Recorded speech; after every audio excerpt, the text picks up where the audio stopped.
Good morning, everybody, and good morning, Mr. Chairman. We want to welcome you to your first meeting with us, and congratulations on your confirmation. And here you are at your first appearance before the subcommittee. We value the opportunity to engage in an open and productive dialogue with you, and as we work together to strengthen the department's mission. We are here today to discuss the fiscal year 2026 budget. In the beginning of May, we received the skinny budget that outlined what the department's top priorities will be. While the overview was brief, I'm looking forward to hearing more details today. I like how these priorities will translate into improved outcomes for our veterans and more effective management across the department. I appreciate the continued investment in electronic healthcare record modernization with a $2.2 billion request. And while I strongly support this effort, I must acknowledge that the implementation so far has been challenging, to say the least, over budget and behind schedule. We owe it to our veterans and to the taxpayers to deliver a system successfully, and we hope we can share how the department plans to support the rapid expansion of the effort. President Trump has surpassed his first 100 days and is working toward cutting federal spending to help address the national crisis across this country that is faced by the people. We understand the proposals are being discussed that involve cuts to contracts and personnel. While we support the need to eliminate inefficiencies, it is critical that such efforts are executed thoughtfully and without compromising the care and services our veterans rely on. I'm sure these proposals will be a large part of today's conversation. Above all, this subcommittee has and will always remain committed to ensuring veterans receive the benefits and health care they earned. We will always meet our commitment to them. Unfortunately, I know that some of our friends on the other side of the aisle have recently used rhetoric and fear-mongering tactics to claim that we aren't fully funding veterans. But that is not true, and created unnecessary confusion and chaos for our veterans. We cannot continue to play politics with veterans' benefits and health care. In this recent video release, you simply stated things need to change. We are here today to let you know we agree that with a wish to discuss how we are working to transform the Department of Veterans Affairs, hopefully for the better. Things we need to change. Prior to the last administration's exit, the department notified Congress of a proposed $15 billion shortfall, which we now confirm was a gross overestimation, and there are numerous missteps in how benefits and medical budgets are forecast. These budget fluctuations and inaccuracies from the prior administration have shaken Congress's confidence in VA's ability to forecast its resource needs. I know it will be a heavy lift to address this in a quick manner, but we look forward to working with you on this and everything else. And now I'd like to recognize Ms. Wasserman Schultz for her opening remarks. Thank you, Mr. Chairman. I appreciate you yielding, and welcome, Secretary Collins. It's nice to see you again. I appreciated our meeting last month and look forward to working together again going forward. We're here today to discuss what very little we know about the fiscal year 2026 budget request for the Department of Veterans Affairs. On May 2nd, the administration sent Congress its, quote, skinny budget, a 46-page document with highlights and summaries of what we might expect from the full budget request.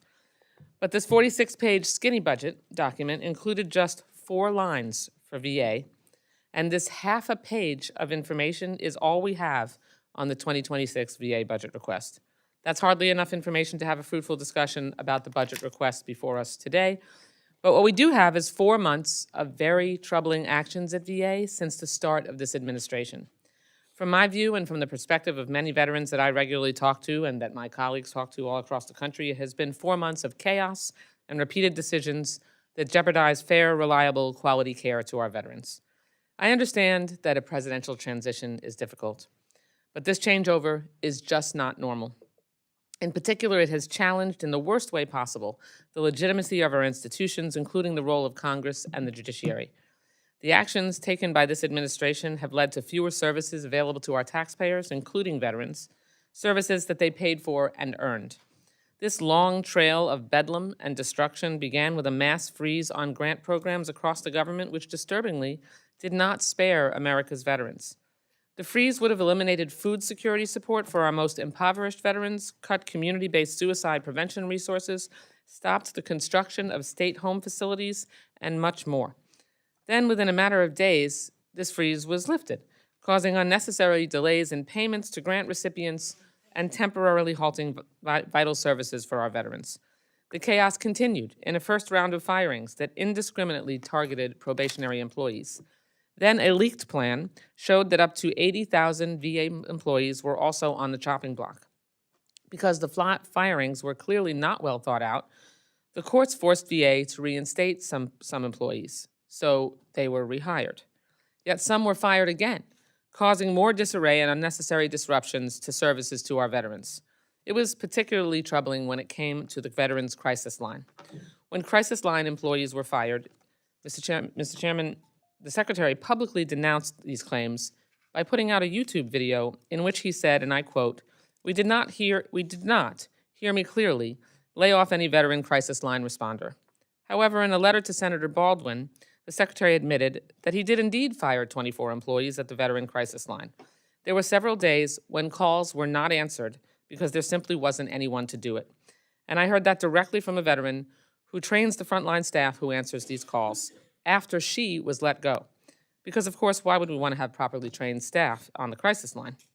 We will never know how many veterans called into that line during those days and didn't get an answer because of the chaos of those early days of this administration. I shudder to think of whose calls went unanswered over that time. The Secretary then forced his employees to quickly return to the office, where many returned to find out there just weren't enough desks.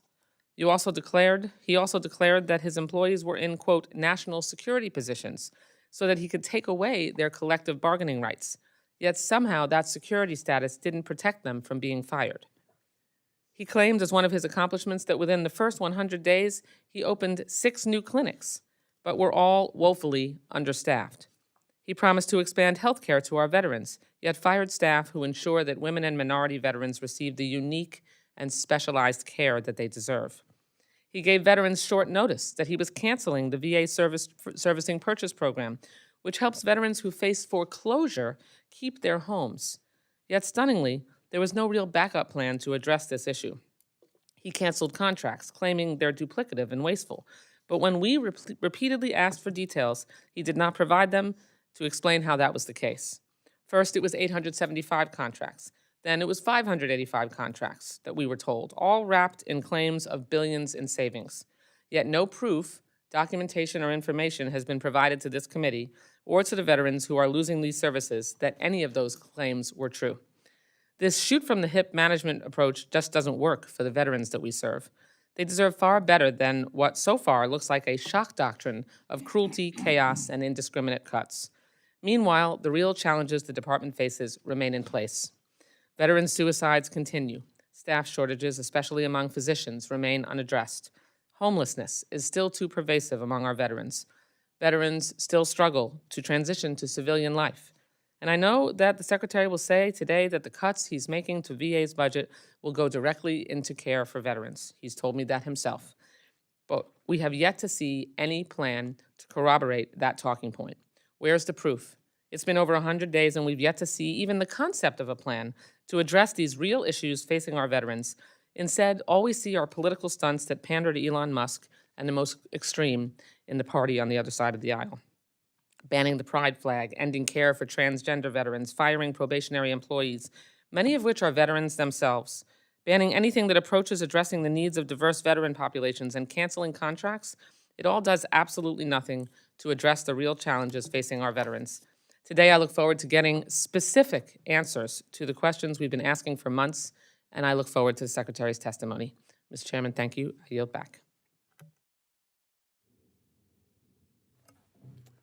Okay, now we turn to Secretary Collins. Without objection, your entire written testimony will be included in the record. I will now recognize you for an opening statement, and then we will proceed with questions. Well, thank you, Mr. Chairman, and thank you, Ranking Member. As always, it's good to see you. And it's good to be here to clear up a lot of misconceptions, a lot of things that have been said. In fact, frankly, Mr. Chairman and Madam Ranking Member, that's all I've done for 100 days, is I've fought rumor and innuendo in going through. In fact, it's the thing that we do the most of, and a lot of which was just talked about here and some of your opening statement, but especially the Ranking Member's opening statement. I look forward to answering those questions as we go. Because, the one thing I have found in my 100 days, which is tomorrow, coming forward, is that we have, at the VA, have some of the best men and women in the country taking care of the most unique and special group of people, and that is the people who serve our country. Those who have served alongside of me and many of you are getting the care that they need. However, there's interesting that what I have found is the moment you begin to discuss the VA, and the moment you begin to go through it in this subcommittee, realize the VA is in need of reform. I've heard it from most of you. I've heard it from many while I was serving in this body. The VA is a place that needs reform and needs to be able to deliver timely care and getting to yes for veterans to the benefits that they have earned. And making such sure money that Congress appropriates to the VA is not diverted to non-mission critical or even wasteful programs. You see, even last year, even going back just to last year, Congress, about the need for reform in VA simply many times just came across as a request for more money and more people. But I think what you're going to see today as we discuss this is that money and people are not the exact answers to all the things that hurt us. In fact, the Biden administration for the last 4 years didn't address the most serious issues lying before it, such as benefit backlogs and rising healthcare wait times. In fact, the numbers speak for themselves. The VA grew by 52,000 full-time equivalents from fiscal year 21 to 24. Did all those extra people help make veterans care better? No. In fact, the VA performance metrics got worse. Healthcare wait times went up, disability benefits backlog increased. And sometimes something has to change, and President Trump is committed to making sure those changes happen at the VA. Our goal is to create a department that works better for veterans, families, caregivers, and survivors. And I've never been shy about addressing tough issues head on, and I won't ignore the elephant in the room here today. As everyone is aware, we're conducting a thorough review of department structure and staffing across the enterprise. I've said countless times the review is aimed at finding ways to improve care and benefits for veterans without cutting care and benefits for those veterans. Our goal is to increase productivity and efficiency and to eliminate waste and bureaucracy, improving healthcare delivery and benefits to our veterans.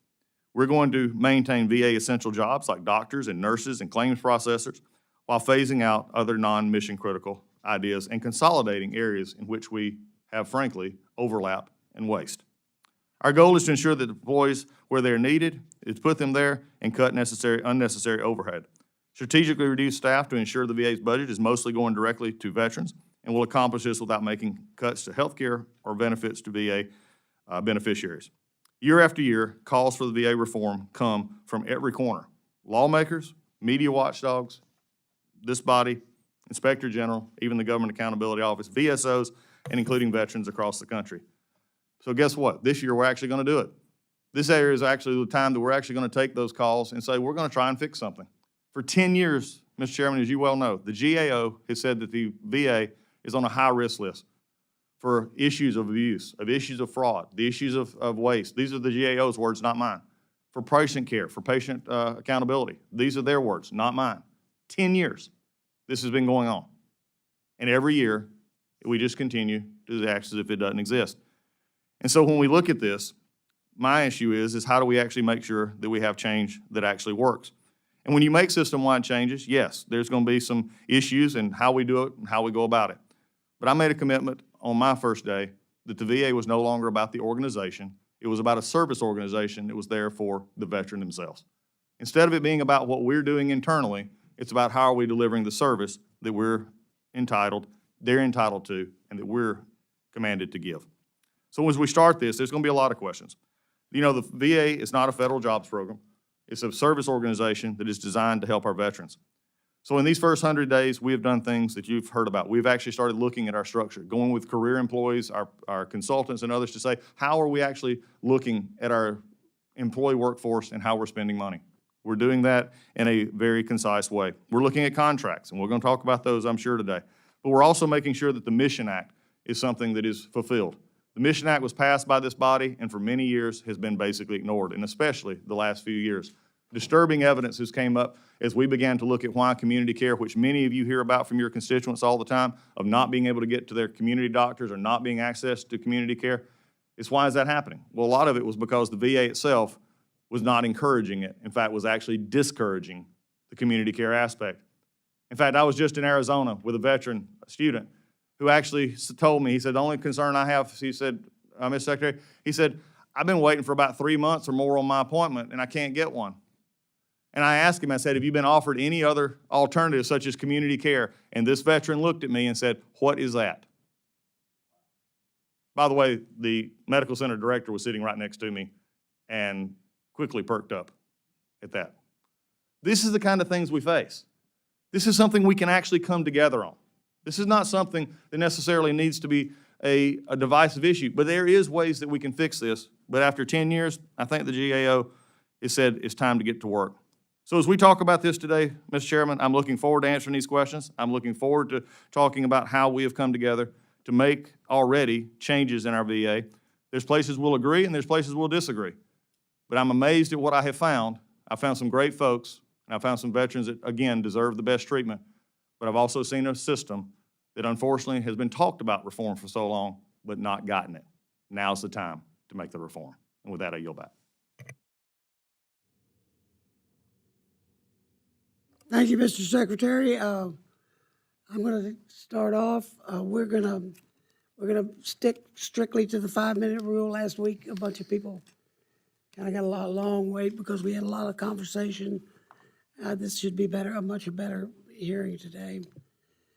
Just recently, the Department of the Office of Inspector General released its final report on VBA and VHA budget shortfalls from last year. Congress provided $3 billion in emergency funds for VBA to ensure benefits were delivered on time, but ultimately knew after the law's enactment that they would not need the funding for compensation and pensions. As for VHA, their request boiled down to $6 billion instead of the original amount of $12 billion, which we provided through TEF in the FY25 CR. After reviewing the OIG's report and recommendations, I hope that you are seriously examining the VA's forecast it needs, how VA forecasts its needs, so this doesn't happen again. I know you are new in this role and do not have a full budget yet, but we need to make sure that you will do your due diligence in restoring VA's fiscal management. what will VA be doing differently to project its needs in the president's budget? Thank you, Mr. Chairman. That is one of the questions I think that really highlights really where we're at as a problem with the VA. When I came in, this was forced upon the Congress last year. And after frankly, after the bills were passed, you get this all of a sudden request that we're short. And as it come to pass, as you saw in the IG report and others, that most of those claims were just false. They were not. But they came out of a misallocation of budgeting and a misappropriation of how far in advance and what they're projecting the spends were going to be. A lot of that actually came out of, especially from the VHA side and some others, community care lowering where they did not anticipate higher numbers. Then also in some of this came a little as their anticipation on PACT Act benefits were being met and as we were fulfilling the role of the PACT Act. Now, this is the previous administration. However, the problem was there seemed to be no checks and balances on how these numbers were being calculated because the projections going forward were not there. For us, what we're doing right now is I promised during my confirmation, and I'm promising here, is we're going to send numbers that we have checked. We're going to make sure that our projections are giving us enough room for growth and also the areas that we need to look at so that when you get the numbers from us, even if it's, and I've said this before, I'm not going to send someone up here to talk to you about numbers or give the impression that we're right where we need to be if we're not sure of the numbers ourselves. So those are the kind of things of checks and balances that we're reinstituting into our budgeting process so that you'll have accurate numbers. We know that the PACT Act has increased claims due to its expanded eligibility. How many veterans do you anticipate will enroll in the VA health care and benefits within the next 10 years? Over the next 10 years, I think when we look at where we're at right now, we've had 6 million, a little over 6,100,000 that have been completed their toxic exposure screening. 1,000,006 have actually had their PACT Act disability approved, and that leaves us with actually 985,000 new enrollees since the law came into effect. So that's about a 2-year number. If you look at that over time, we expect that number to probably go down as more and more people are screened. We've screened about 6 million so far. I know the law requires us to screen all 14 to 15 million veterans. Frankly, that is a stretch for any organization to do. By having 6 million of the screenings completed, we're well on our way, by the way, to 9 million is currently enrolled in VHA, so in our healthcare system. So we're getting closer and closer. So I think you'll see probably in this next coming year, if you go to the 985, we've had about 200,000 to 300,000 a year that have come in. That'll probably continue as we're looking at it for the next maybe couple of years and then begin to trail off over the next 10. Thank you. Ms. Wasserman-Schultz. Thank you, Mr. Chairman. Secretary Collins, you've made some bold claims about cutting staff and programs while redirecting so-called savings to medical care and other benefits for veterans. But so far, that's all been blanket assertion without any evidence or proof to this committee or to the veterans that you've made these claims to. First, you claimed that $14 million saved from canceling DEI programs would go towards medical care. But our committee has not seen any evidence of this. The committee did not receive a reprogramming request on this, and our follow-up questions remain unanswered. Second, you claimed that $1.8 billion saved from canceled contracts would go towards medical care. Again, no proof, no data, no evidence, no reprogramming requests on this either, and once more, our follow-up questions went unanswered. Third, you claimed $98 million saved from firing the first round of probationary employees and redirecting those funds to support healthcare benefits. And once again, no evidence, no reprogramming request, or even notification of it, and our follow-up questions remain unanswered. And fourth, you claimed as one of your accomplishments in the first 99 days that you and I, quote, redirected hundreds of millions of dollars from non-mission critical efforts to healthcare benefits and services that directly support VA beneficiaries. Again, this is yet another claim made without any real evidence, notification, reprogramming request, or even answers to the many questions our committee has asked. My question to you directly is, have any of the funds I've referenced been moved to new accounts? In taking, I've tried to keep up with your 4 questions. I'll start at the end. The reprogramming, especially of contracts that was announced and was sent to Congress on April 24th, was regarding the intent to transfer funds generated from our reform efforts. As $343 million that went to support VA community care and to ensure veterans have health care choices promised under the Bipartisan Mission Act of 2018. That was sent, like I said, and notification was made on April 24th. Okay. Going forward. If we can just address one at a time. Go So. ahead. You're required to send us a reprogramming request, not a notification. You are required to seek our approval. You were a member of Congress, you're aware of that, and you have not done that. You still owe us answers on why you sent a notification instead of a reprogramming. You didn't send us a plan. We're asking you for a plan. A 2-page notification with 1 briefing does not give us any real information on what exactly you'll be doing with these funds. Remember, we're happy to continue our conversation No, together. I would like an answer. We have sent everything we're supposed to send you. We sent No, notification you on have April not. 24th. Reclaiming my time. That's fine. You are required to send us a reprogramming. I will cite the sections of our Appropriations Act to ensure that you can be clear on that. I encourage you to look at sections 227, 229, 230, and 231, which provide very clear guidelines for when and how you need to involve this committee when you decide to move funding around. We have several provisions, all included there in our Annual Appropriations Act, that details our transfer and reprogramming requirements. It's the law. So what I want to know today is, can I get your commitment that you will work with this committee to request approval through reprogramming requests? If you've moved these funds, and are you confirming today that you've moved those funds? We have moved that, as we sent to you on April, that we have done that. We gave the notice and following OMB guidance, and also qualifying as we go forward. That is our commitment, and that is what we're required to do No, under you the are law. not.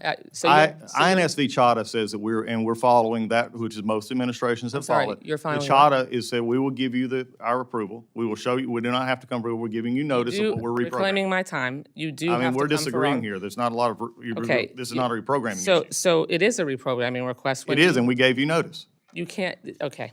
The law that we The passed. law is CHATA, which we do not have Reclaiming my to. This is not there. Reclaiming my time, Mr. Secretary. The law under the Appropriations Act in sections 227, 229, 230, and 231 give you very clear guidelines. The law requires you to ask Congress's approval through a reprogramming request. This shouldn't be a difficult thing to get you to agree to. I'm just asking you to follow the law. So I'll ask you again, will you follow the law that is written out clearly in the Appropriations Act? I'm reminding the ranking member of the law as well under CHATA and following OMB guidance that No, we no. have given you When what we you have pass it, requested. reclaiming my time, Okay. we're going We're to- just we're at impasse here. I mean, we'll be happy to work with you. This isn't, I just want to You and make I. clear that the committee understands that the way this secretary and this administration has interacted with Congress on moving hundreds of millions of dollars from one account to the next is unprecedented. They are required under appropriations law to request through a reprogramming to move those funds. I have not, in all the time that I have been on this committee, and in every year I've been on this committee, I've been in a leadership role, experienced a secretary who has not submitted reprogramming requests and just seems to think that all they have to do is let us know. That is ridiculous, and we will continue, we'll pursue this vigorously, Mr. Secretary. And yield back I the agree balance. with the lady. Yeah. We expect that is the way. We'll continue to give you what we give to following our guidance. The chairman and I We are wanted in it done agreement. the way it said, she has just said. It's been done that way. I've been on this committee for 20 years. It's been done that way 20 years. We're not going to change it now. Thank you, Mr. Chairman. Thank you, Mr. Chairman. I yield back.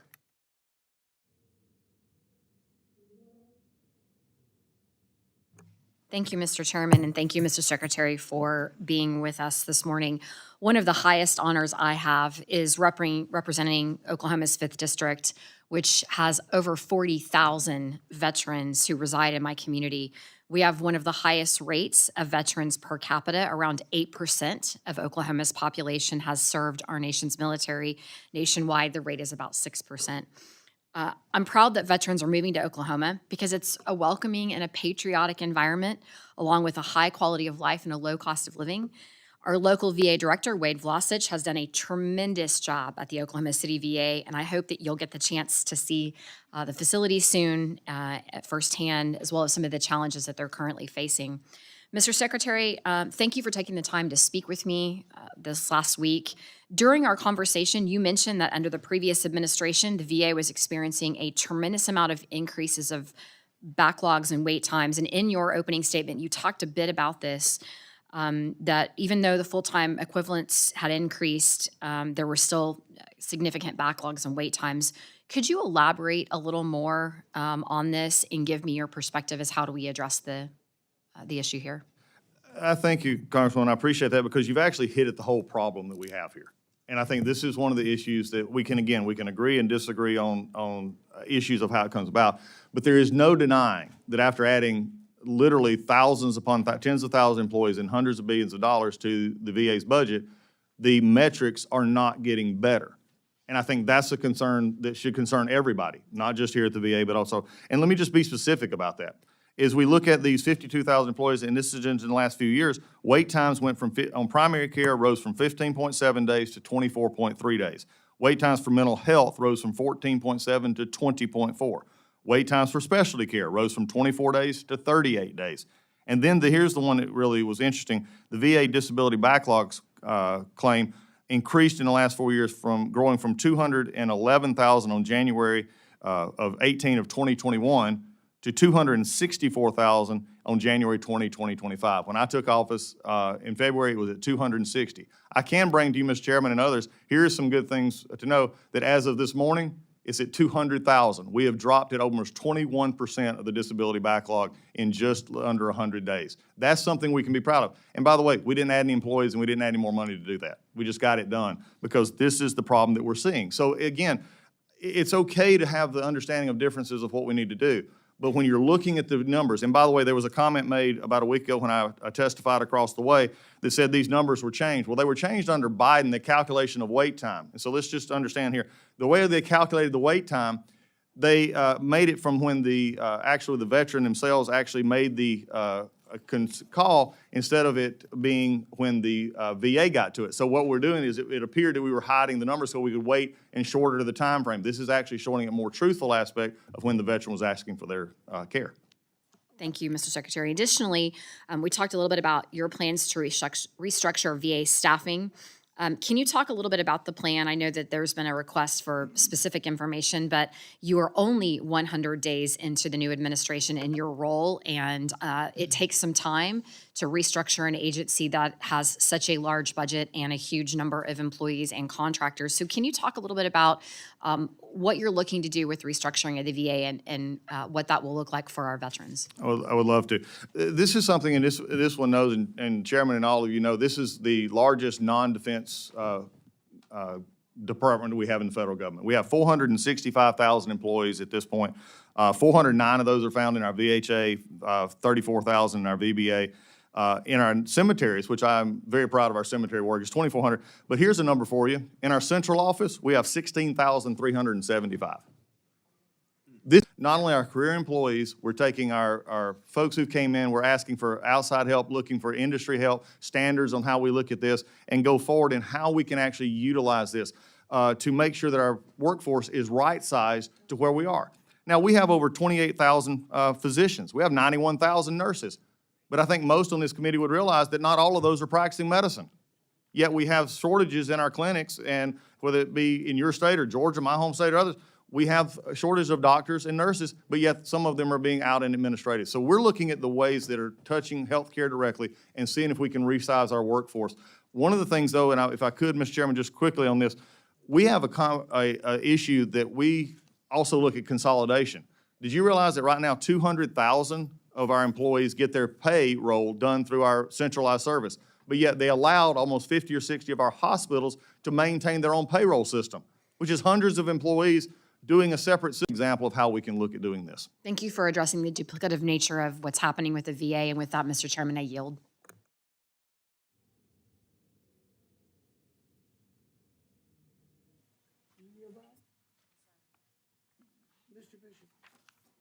Thank you very much, Mr. Chairman. Secretary Collins, thank you for being here today, for your commitment to our veterans. And while we may have served on opposite sides of the aisle as members of the Georgia delegation, we've always tried to find common ground in supporting our service members and our veterans. I look forward to continuing that spirit of collaboration in your role as VA Secretary. However, I was struck by your testimony with regard to what you perceived as a very, very awful backlog carried over from the last administration. But I wanted to ask you if you did not take into consideration that last year, veterans submitted 2.4 million claims, which is 39% more than in 2022. veterans submitted 2.3 million intents to file, which is 65% more than in 2022.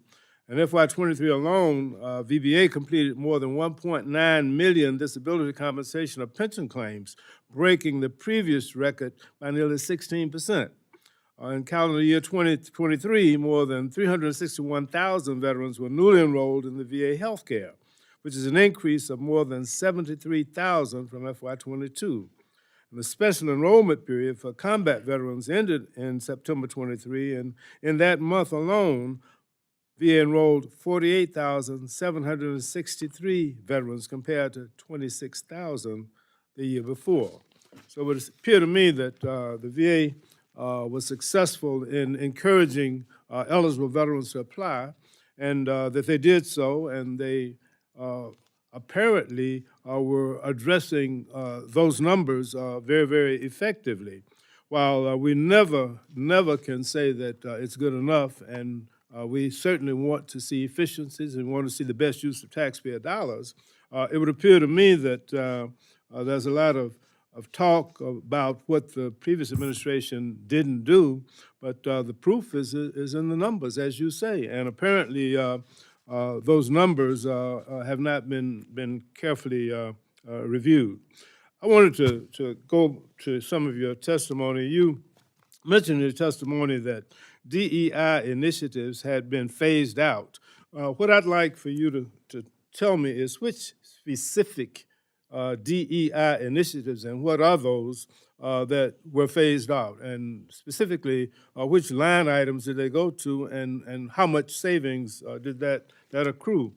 Can you identify for me 1, 2, 3, 4 DEI initiatives which were identified that you were referencing?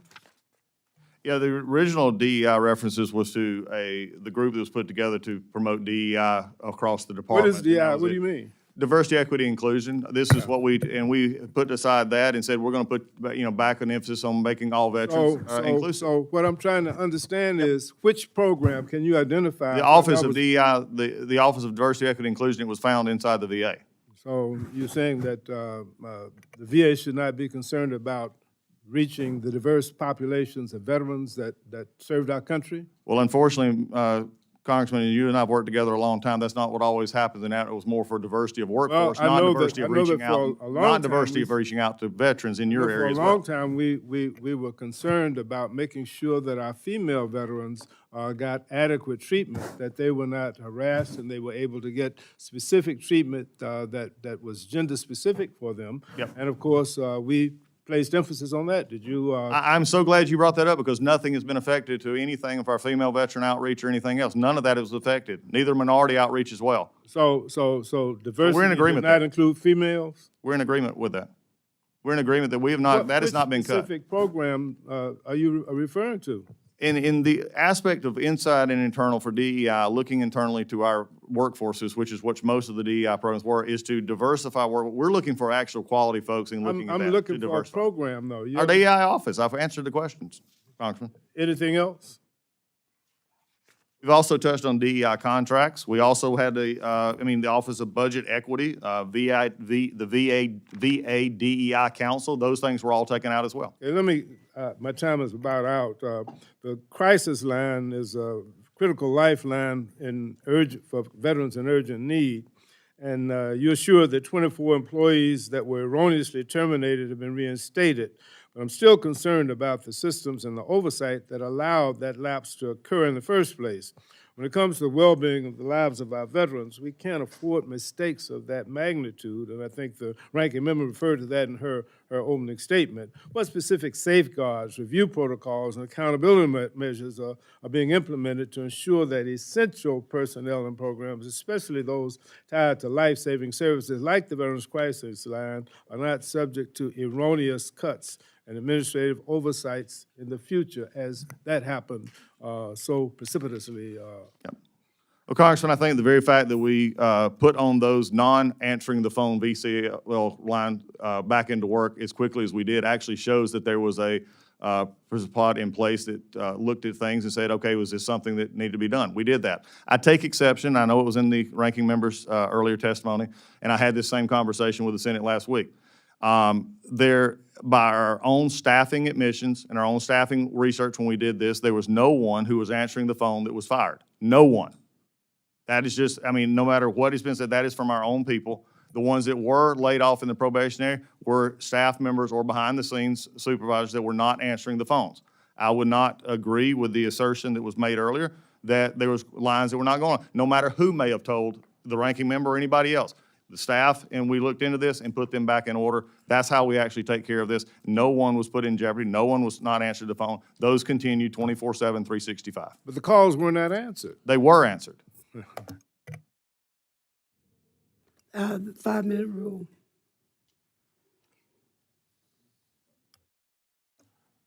I yield back. My time has expired.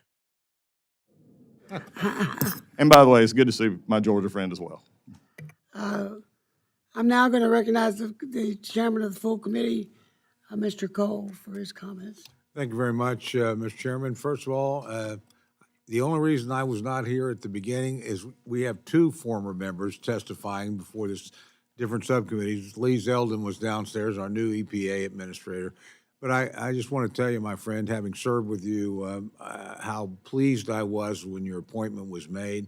I know your commitment to members of service. You've served this country yourself with great distinction. You served here with great distinction. And I think we're very also we're our colleagues here in the House because you guys know how this place works. And that is an enormous advantage. And frankly, we know you personally and professionally in a way we don't, some of your other colleagues in the cabinet. So I couldn't be more pleased to have you in this spot, and I look forward to working with you.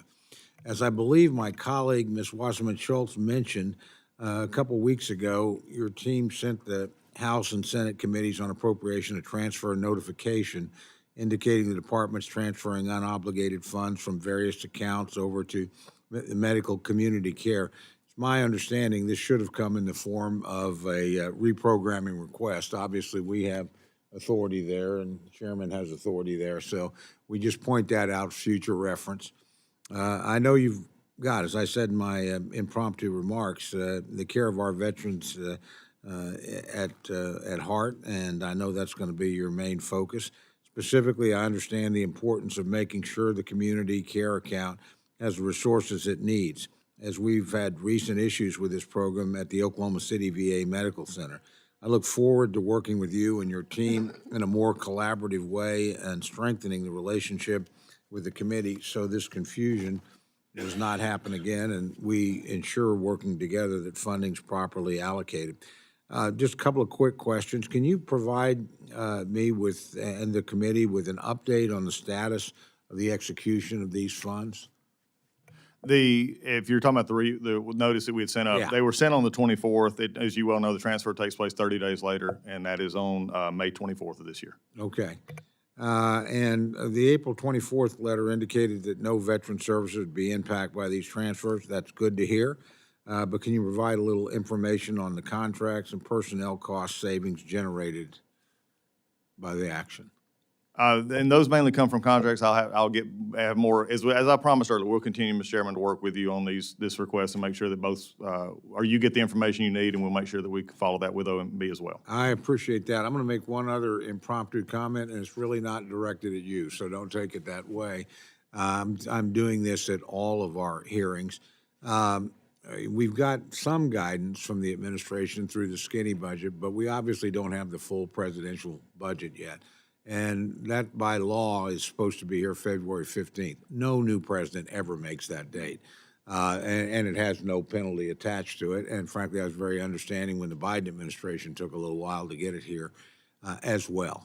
So, again, you don't even have your people in place by February 15th. So it's an unreasonable timeline, particularly for a new administration. And frankly, most administrations have trouble doing it throughout their tenure. But I will say this, we are getting to the point, and I've had this discussion, and again, it's been a professional, good discussion with OMB, because we know you have budgetary people that you've got to deal with too. But we've got to have that information if we're to have any hope of getting these bills out on time.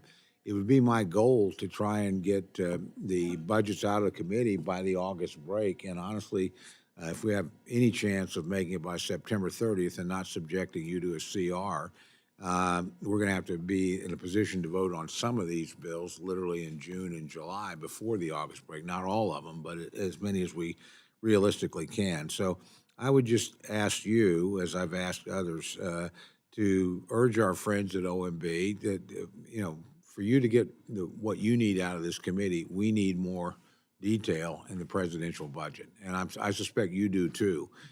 So the sooner they can get that to us, the sooner we can get our job done and give you, honestly, the budget that you need and deserve with the care and the thought and the hard collaborative work that it goes into creating that document. But last point, again, I'll end where I started. It is really good to have you there. I'm very pleased, and please call on me. And I know members on both sides of this committee, even when we have partisan differences, we don't differ over how important it is to care for people that put their lives on the line to defend the United States of America, that we've made commitments and promises to, and we intend in a bipartisan way to make sure those commitments and promises are kept. I know you share that same goal, and so I see the basis here of a very good and collaborative relationship in the months and the years ahead. So good to have you back, my friend. Well, thank you, Mr. Chairman. I appreciate that. And I also, and we'll just let Mr. Zeldin know that you came to see your favorite second. How about that? Okay. As we go forward. No, but it is good. It's good to serve with you, and it's good, frankly, to have this moment just to see members that I have served with and served that and not. And it's good back and forth. I've learned a lot from your leadership over the time. We look forward to continuing that good collaborative relationship because it is going to be something, as you said, and something you and I have talked offline when we were serving together. This is the budget is something that, frankly, we've got to get on both sides, nonpartisan. This is both in any administration. This is something that we should get done. It has people understand that, or they don't understand it back home better. Thank you. Thank you, Mr. Chairman, and thank you, Mr. Secretary. I now recognize Mr. Franklin. Oh, down there, yeah. You're it. I don't know if you're going to carry it to the other side, Mr. Chairman. Oh, I'm sorry.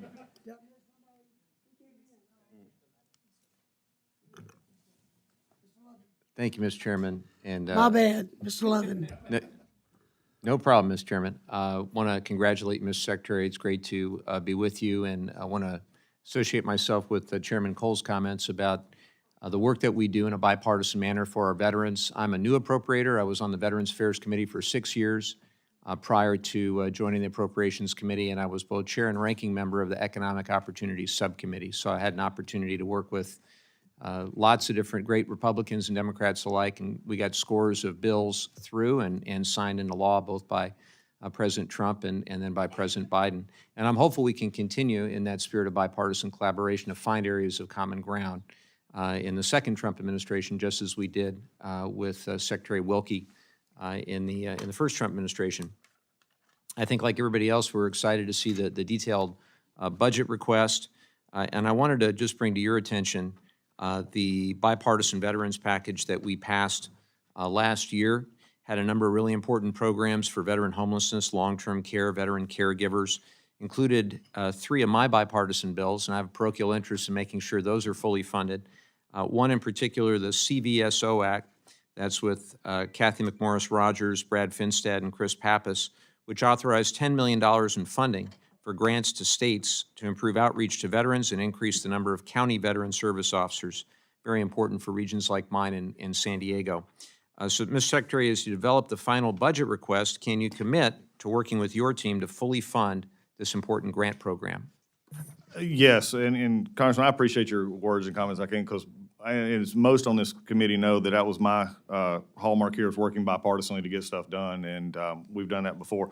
Yes, I mean, you've also brought up something that's very important to me, and I've actually went to our county veterans, our state veterans. We've not done a good job, I think, at the VA over a long-term period of actually utilizing those state benefits, our state partnerships, and our county partnerships, because they're so important, because especially in the county side, this is where most people go because they know each other. It's that veteran knowing veteran. So for me, yes, this is something that's a priority for me going forward. It's going to be something we can definitely work across y'all. And Ms. McMorris Rogers and I did a lot of things together as well. So it's good to see y'all Terrific. do that. But we will, yes. That's great. I appreciate that very much. I also wanted to thank you. I wrote you back on April 2nd about call centers and specifically the potential move to automation. We receive, I mean, you were a member for a long time. You get all kinds of calls from disabled veterans, elderly veterans who don't know how to schedule appointments. They don't know how to navigate VA websites. They don't necessarily know how to reach out to their primary care providers in some cases, and they rely on those employees at your call centers, and they're worried that they won't be able to talk to an actual human being when they call VA to schedule an appointment. So, Mr. Secretary, can you promise my constituents that when they call VA, they will be able to talk to an actual human being? Yeah, that's our intention. One of the things that I appreciate you asking this, because it's important to me, because as someone who deals a lot in my district, and most of you did as well, with older veterans who are just looking for answers, especially trying to. What became surprising to me is we have it's approximately, and I have to get this number, over 200 and approximately 250 call centers associated with the VA. What concerns me about those is they don't talk to each other. Is we have 250 almost, different call centers across the country that have no connection. Unlike if you were to call your insurance agent or another company, they would know, okay, we see, Congressman, you wanted to know about this benefit. Well, we could connect you there.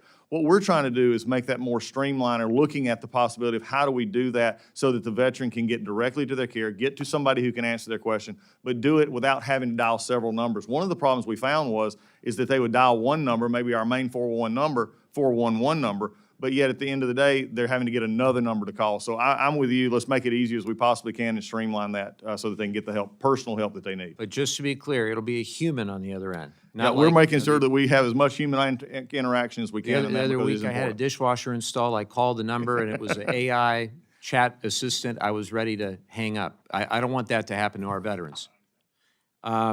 And in the letter, in the response, you said, quote, VA call centers are incorporating self-service options, and, quote, there is always an option to be connected to a live representative. So again, to drill down on this, can you be specific about what self-service options are? Because in the private sector, these are lousy. Time's used. I'm sorry. Use your time. Yes, sir. I have 15 seconds left, Mr. Chairman. Can the You can answer the Secretary question. answer the question? Mr. Yes, he may answer the. I'll answer the thing. Yeah, we're going to continue to work. I think the main thing, though, is there also has to be an understanding of how we also can process efficiently and looking at. So if there is ways that we can get them, if they could say push one to go right to VBA, we'll do that. That's my mind of how we can do this. Or if they can actually leave their information and they can get the information that they need sent in, or set an appointment. Those are the kind of things that do work in the private sector as well. But we'll continue to work Thank you, Mr. together. Secretary. Thank you. I, by the way, will join him, and I don't want them not talking to a human being. That's one of my pet peeves in life in this modern times. I third that.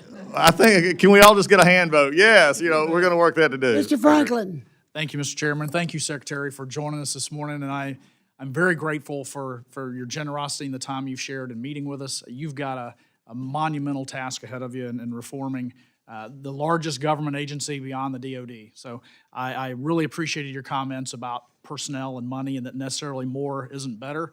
Unfortunately, and I get it, I understand where it comes from, but too often my colleagues on the other side of the aisle think that more money is the solution to every problem. And it clearly isn't. But I would tell you that as a veteran and one who's charged with representing the veteran interest of my constituents and those across the country, all I care about is the right solution. We want to spend every dollar necessary to make good on our promises, nothing more. We want as many people as it takes, but no more than that. The job of the VA is not to employ as many people as it can. It should only employ what's necessary to deliver for the veterans. But on that, a couple things I want to dive into. I know you're looking at a lot of these, but just to make sure that they're on your radar screen. Research funding.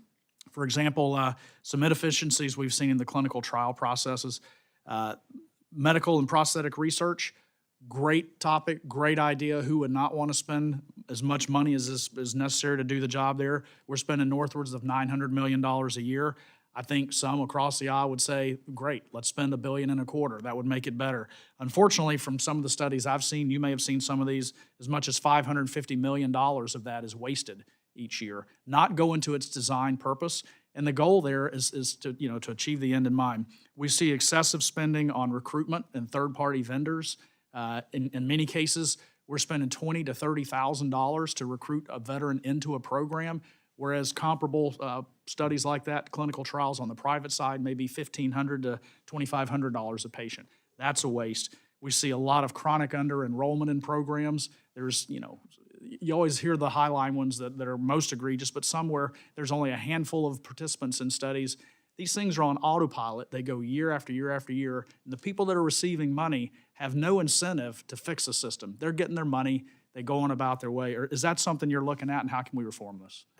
Yes, we are. And just to go off, so there's been some concern about this, and let me just very clarify, because we're trying to get a good handle on what we're doing and how we're going about this. There's been no research trials have been canceled, period. That's just, it's not happened. But we are looking at how many we have going, because you sort of mixed two issues here. You got research that is going on in other areas, and then clinical trials, which are a little bit different. I appreciate you bringing them both up, because they need to be talked about. One of the things that concerned me as we started looking into this, and is one of the reasons why I put a pause on our research in particular from digging into this, because we're trying to make sure we do it right. They all end at different times, different contracts coming up, is we wanted to get a good handle to make sure what was working and what wasn't working. I know this may come as a surprise to some, but we had no, especially on the clinical trial side, let me go over to that side for a second, we had no good way of managing it. In fact, we have no centralized management of our clinical trials. And right now, I believe there's about 1,500 clinical trials going on. That And are on remember, autopilot. which is a lot. But also, I think taking into account here that clinical trials are not separating from healthcare. There's been some concern in some reports and others that veterans were being denied healthcare, and there was either because they were confusing clinical trials, which are extra and above the healthcare normal. So we're trying to get a handle on what we do have, what's working, what's effective, and how we make sure of that. Our research side is going to continue, because we've had some of the VA is one of the world's leader, especially in prosthetics and other issues, polytrauma, those kind of things, and we're going to continue that emphasis as well. Okay. On the personnel side, last Congress I had the privilege to serve on the VA authorizing committee. We had whistleblowers coming to us complaining of sexual harassment. As we started digging into this, we were uncovering more and more where when whistleblowers would come forward, an investigation would start, rather than get to the bottom of them and get justice for those victims, people were being either allowed to retire or transfer, and then the investigations would be shut down. And in many cases, these people would leave the VA and then only to go to another government job in another agency. I've got a bill, a bipartisan bill, to try to address that. We're going to go forward with it. But from where you are can you give us a commitment that when people do come forward and they're courageous enough, that we're going to root out the evildoers and get rid of them? Yes, that's one of my primary concerns right now, because there has been a culture, unfortunately, in many agencies, but also at the VA, and it's what I call fail up. Right. And that is, they failed at a certain job, and I have an example of this in just very specific, close to home, in which a senior leader failed and was documented failing, and the answer is to put them into the VISN level in a sort of advisory role. When I found that out, I said, no, that's not what we're going to do, and we started the proper procedures, given all that needs to be, to put this person on administrative leave. They're not going to be a part of what's happening. I think this is the one thing that has been frustrating to all of members of Congress on both sides, when we see egregious acts that we cannot take care of without going through a process that ends up many times not getting the intended result. But I will just make this commitment to everyone on both sides of this aisle. If you hurt a veteran and you're working for the VA, you will not work for the VA. That is my commitment, and there's a higher cost to keeping bad people in than there is ever a higher cost in getting rid of them. Right. Thanks, Secretary. And I yield back, Mr. Chairman. Thank you, Mr. Chairman, Ranking Member, and Mr. Secretary, congratulations. It's always good seeing one of our former colleagues, so I wish you the best, and certainly want to work with you in any way that we can improve services to our veterans.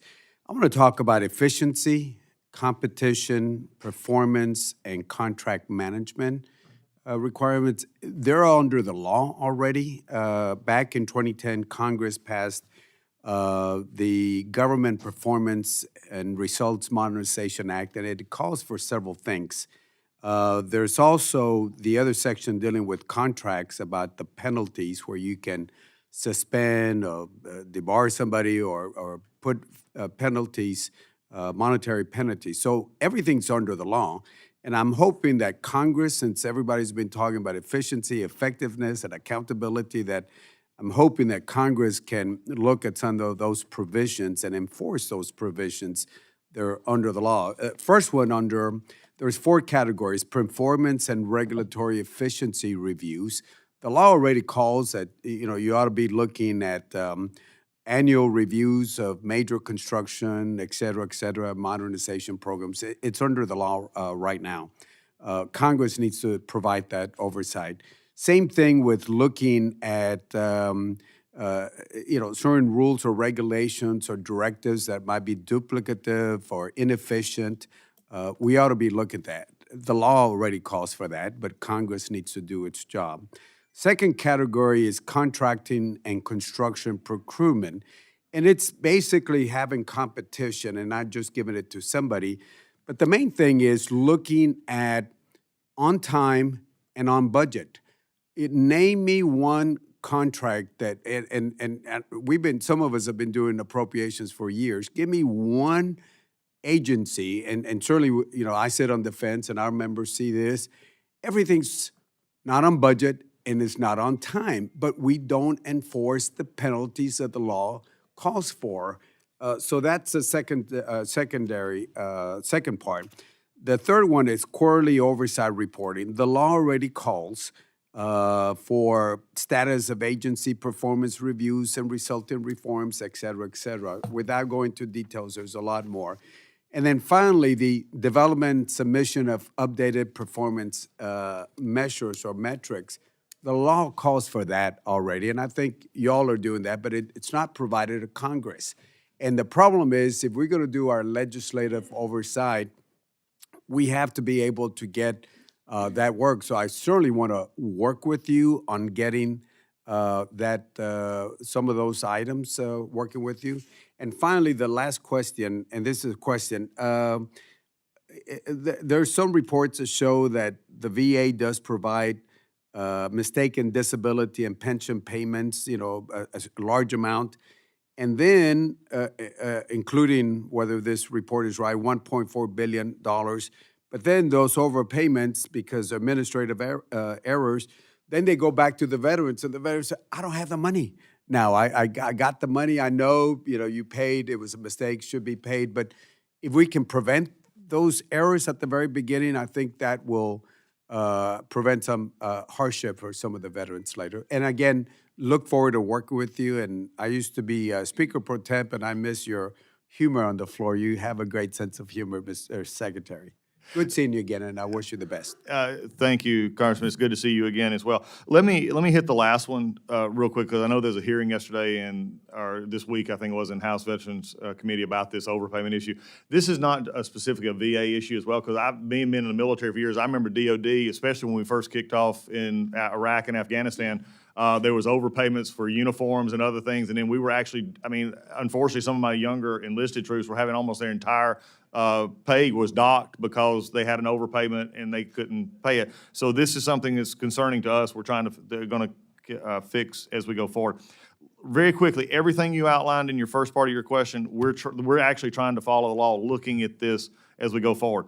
Competition, duplicating. Let me just say, this shows you the duplication issue we looked at in our contracts, and we've looked at almost 16,000 contracts. We actually had a contract that the contract was to manage the Office of Small and Disadvantaged Business Utilization, which was already led by senior VA staff, and the contract was $5.8 million. We don't know what the staff was doing if we were contracting out the oversight. So this is the kind of thing we're looking at. But I do, and I'm glad the chairman and both our chairmen are here. I frankly, at some point in time, offline and just in our conversation, we need to talk about construction project at the VA. And it may be for everywhere. And this is, I think, all of us, because we've all seen the problems with the build. There's no reason it should take $1.6 billion to build a hospital. There's no reason for this. But yet, here's the part. We budget a little bit, and then we'll budget the next year for another little bit. And for instance, I think it's like the St. Louis or Louisville, it takes 10 to 15 years to build a center.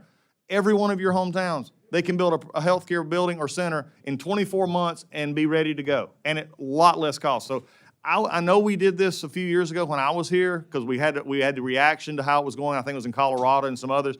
We brought in Corps of Engineers. We added these layers. I'm just telling you, Mr. Chairman, it's not working. I can't, it's hard for me to be able to come to this committee and say I have a major construction project, which we desperately need in some areas, that I can tell you will get done on time and on budget. I just can't do it. Thank you.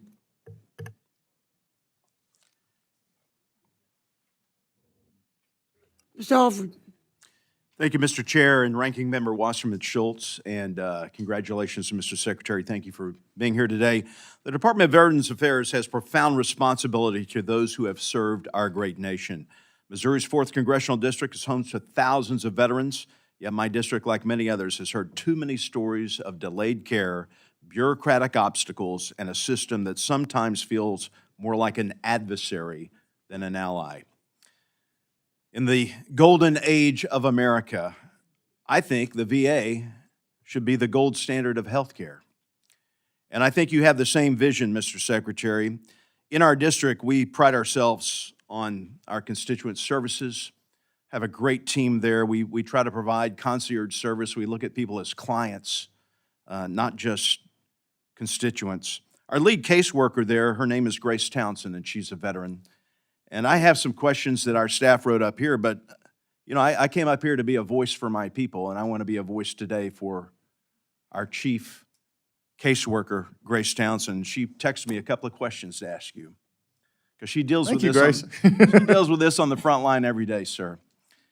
I would love to know when he expects the backlog of disability claims to be worked up and caught up. Well, Grace, and I'll speak to you and Congressman as well, thank you. One of the things is most on this know, 60% of your calls to your offices are constituent because of the VA. Yep. And I'm telling you up front, that's a failure on our part.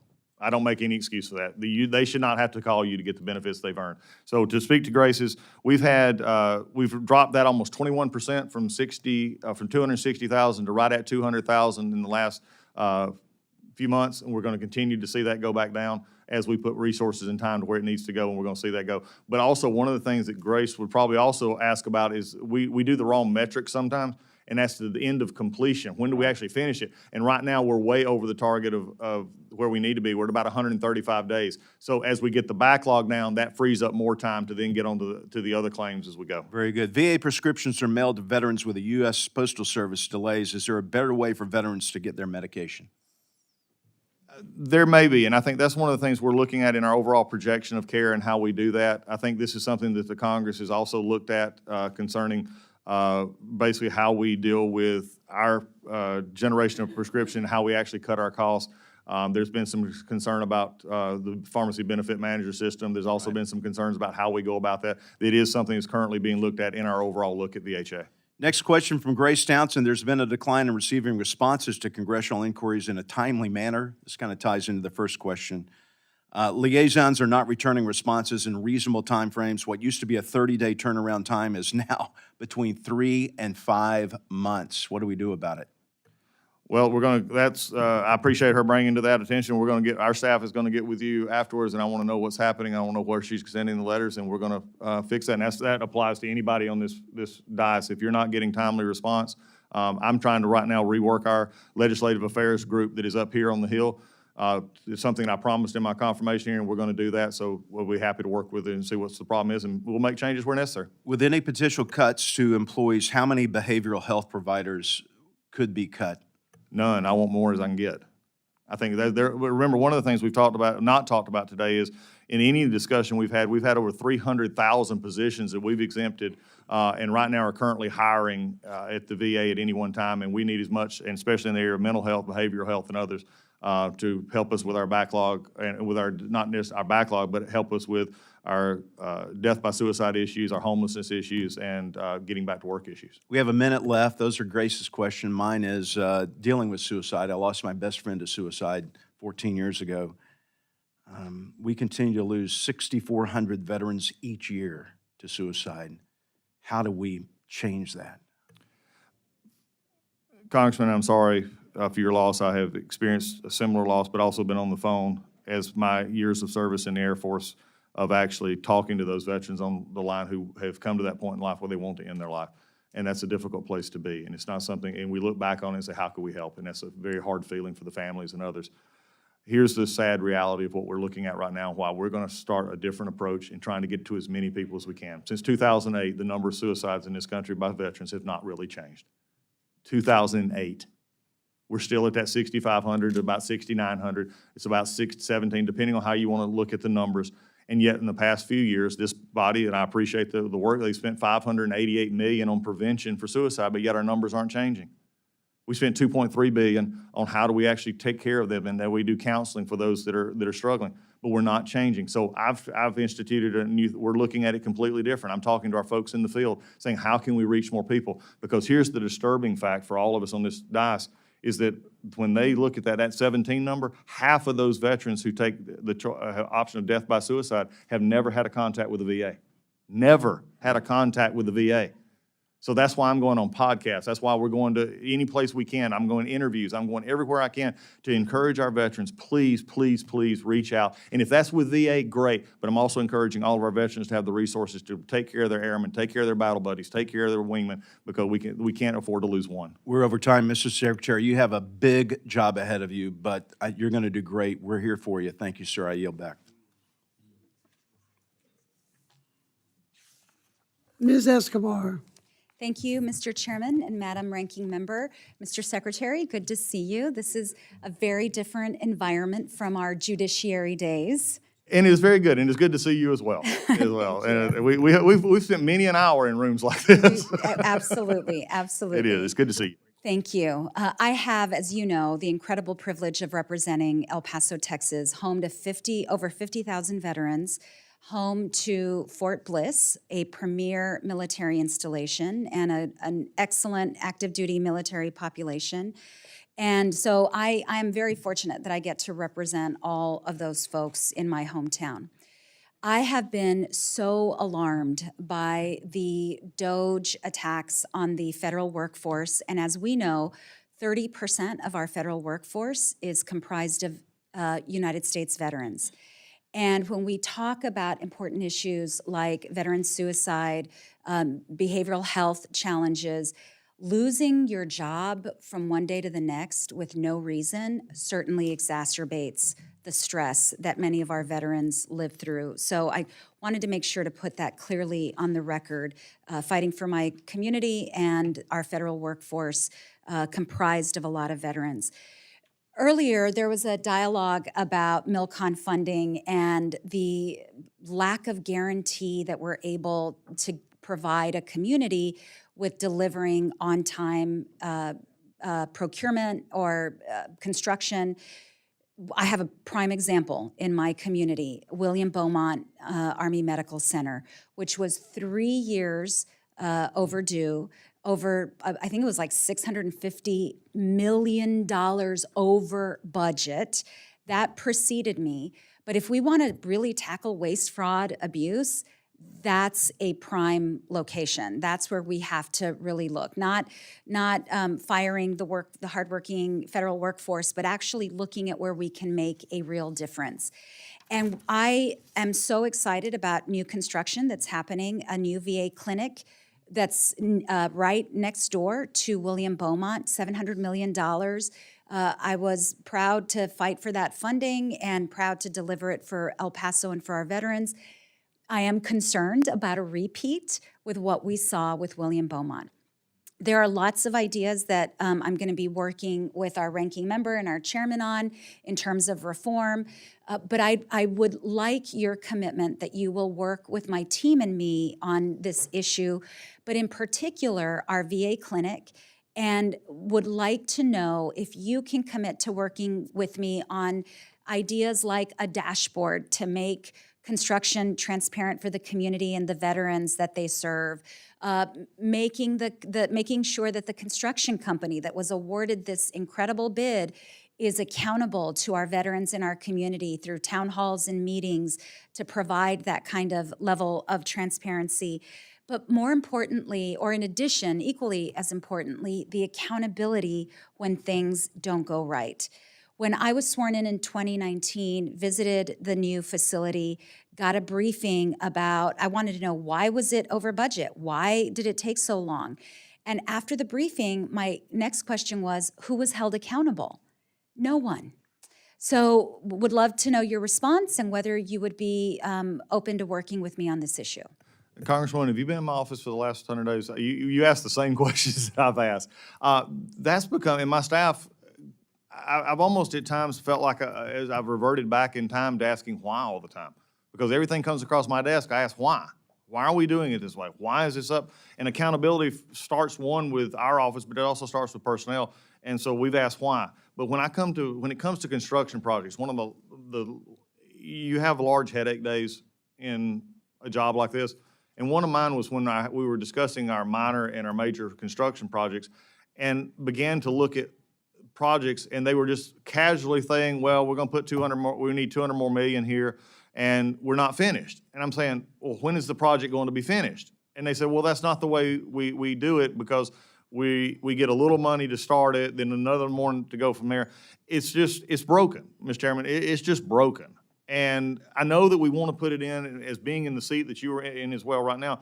You want to have that sort of accountability. You want to put layers in, but unfortunately, I think frankly streamlining it may be the better part of what we need to do, and so we have a one-point accountability.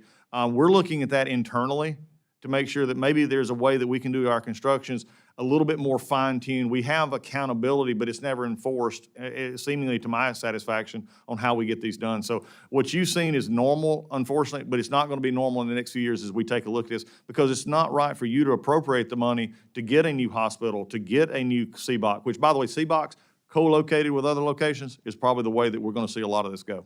Do you commit to working with me Yes. on those items that I listed, those Definitely. ideas? Perfect. Definitely. And I'm out of time, but I do want to flag for you the decline in home health aid hours. Want to work with you on that as well. Please get in touch with our, and we're happy to do that. Thank you. I yield back. Mr. Guest. Thank you, Mr. Chairman. Mr. Secretary, thank you for joining us today.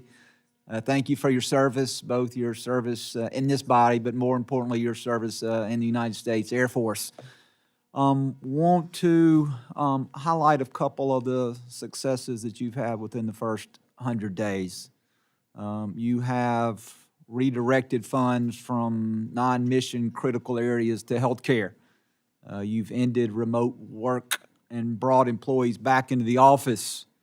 You've canceled duplicative and therefore wasteful contracts that the VA had entered into.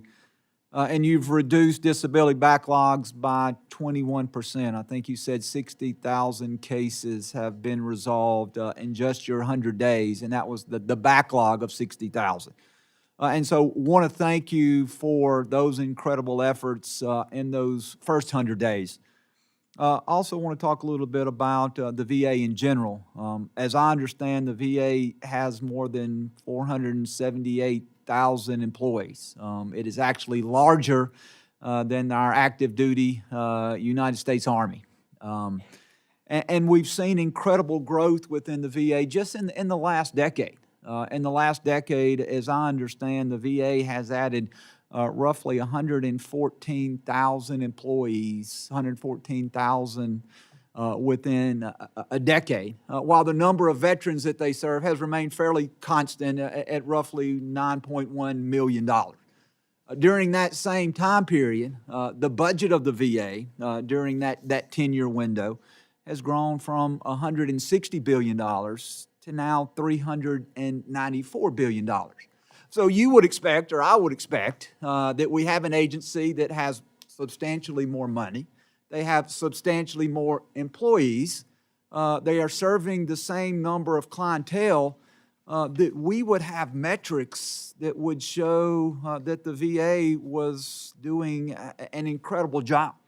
But some of the metrics that you cited earlier in your testimony, and I think a metric which is very important to all individuals who are using the VA is wait times and claim backlogs.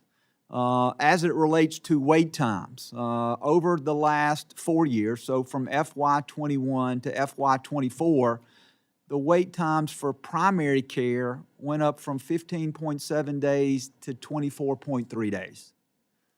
The wait time for mental health care, and we heard earlier about suicide and the need to make sure that our veterans are receiving mental health care. The wait time for mental health care went up from 14.7 to 20.4. The wait time for specialty care went up from 24 days to 38 days. And the backlog for disability benefits went from 65,000 to 232,000 during that 4-year window. Again, during that window, we are continuing to add employees. We are continuing to add and increase the budget within the VA. But it would seem that our veterans are not getting the care that they need. And I'm a big believer in metrics. We can talk in generality about things, but hey, show me the numbers. And those were numbers that you provided to myself and others, talking about the challenges that you face. And so I want to ask you, Doug, as you take over this role, and if you've been in now in the job for 100 days, and again, I think you've done some incredible work in the 100 days, what can we do? And let me address another rumor, and then I'll probably run out of time, so you probably won't have to say a word at all.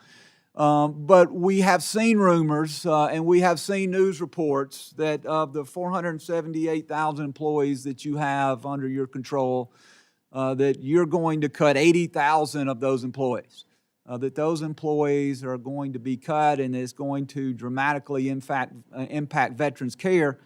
But in the first 100 days, if I understand correctly, there's only been 1,000 employees, and those employees were employees who were serving at the very beginning, so they were probationary employees that have let go. Some, I'm assuming, were let go for cause, which is only 0.5% of non-mission critical employees.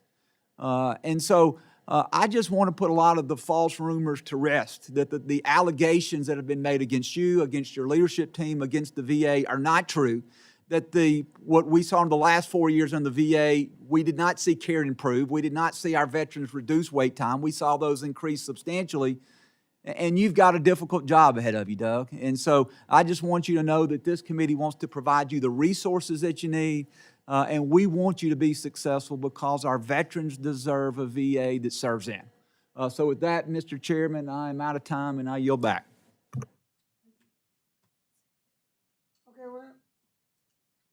Ms. Wasserman Schultz and I decided we'll have a second round, and I'm going to start it off. And before I close, I'm aware of an ongoing issue to construction, construction for the community-based outpatient clinic in Bakersfield, California, which was authorized back in 2010. Wow. To the frustration of many, the construction of this VA clinic has been delayed due to 15 years of frivolous legislation. While the ability to protest is important to the procurement process, I think we can all agree that the current situation is unfair to the veterans living in Bakersfield and the surrounding communities, for that fact, who have patiently waited for years for their new and modernized clinic. Mr. Secretary, I know you are just getting caught up to speed on this issue, but I would appreciate any updates you have and to share with us on the status of the Bakersfield VA clinic, as well as your commitment to do everything within the VA's ability to bring a resolution to this situation.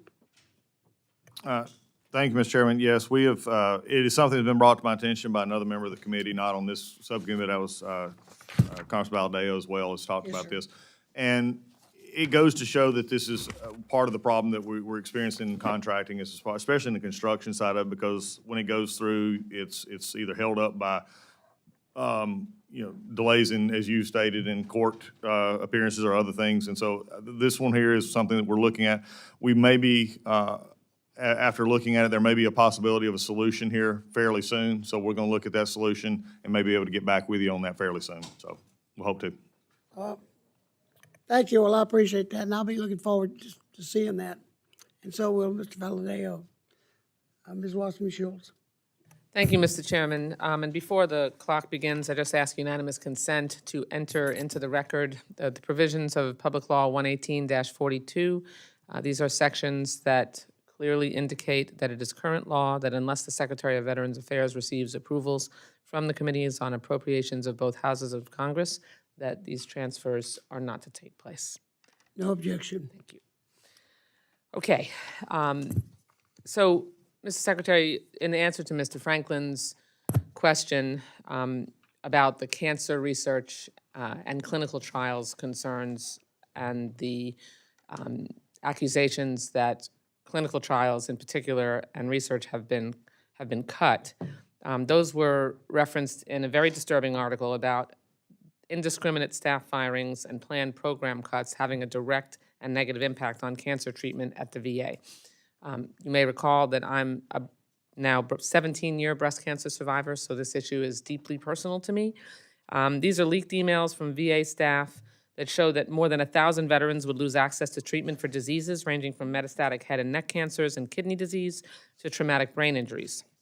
These emails further revealed that enrollment in clinical trials is stopping, which we all know means veterans lose access to therapies. And I'm talking about enrollment stopping.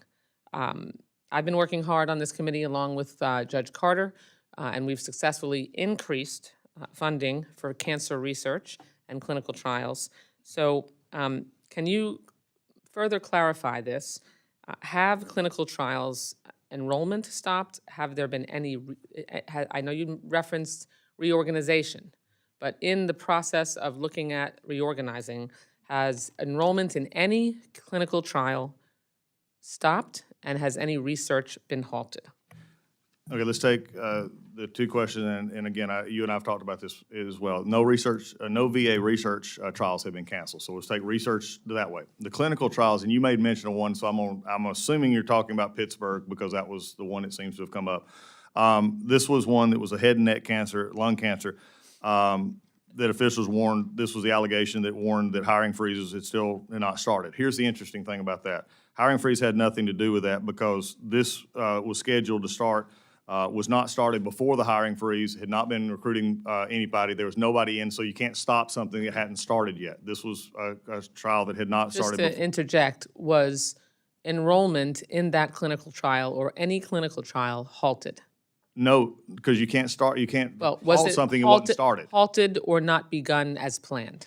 No, because this was already been planned. In fact, that particular trial that you're talking about right now, they're going to begin looking for participants in that trial this month. Okay, well, there were dozens of emails. This is not rumor or innuendo. This is dozens of emails from VA employees in specific multiple locations from Pennsylvania to Detroit to Colorado, indicating clearly that there were research projects halted and enrollment stopped. So, and I know you were asked these questions by two senators from the Senate Veterans Affairs Committee over a week ago. So have you been able to get further information in relation to those questions and mine? And that's what I just answered to sales as far So as, there's no clinical trial No, the clinical- anywhere in the VA where enrollment has halted or research has stopped? There is clinical trials that go on. This is one of our problems that we had, and I said earlier. There are over 1,500 clinical trials going on right now with no centralized supervision from No, I know, and I heard your And answer so to Mr. I'm trying to Franklin. answer- Has there been any clinical trial where enrollment has been halted anywhere in the VA or research that was being conducted or beginning to proceed that has been halted anywhere in the VA? And have you looked into that? I think for any, and I'm not, here's my question, because you just made a very, and I'm not trying to avoid your question, but I just want to be honest, you made a very open-ended, could they have been slowed up or stopped for any reason? Well, There that's may the be act, There may be, and that I couldn't answer the question, I'll have to look at your specific, because you've now opened the aperture Okay. so wide No, And- I'm opening, and- the no, aperture but was. it's not a hiring freeze Mr. issue. Secretary, reclaiming my no time. The problem. aperture was opened pretty wide by this article where there were dozens of emails from doctors and healthcare providers involved in this research and these clinical trials that have specifically said that they were halted. And so, I mean, Well, I'm not, yeah, I'm not just I apologize. making this up. These were from VA employees. So it's Okay. an aperture that, so since the aperture is wide as it should be, I'd like to specifically know the answer.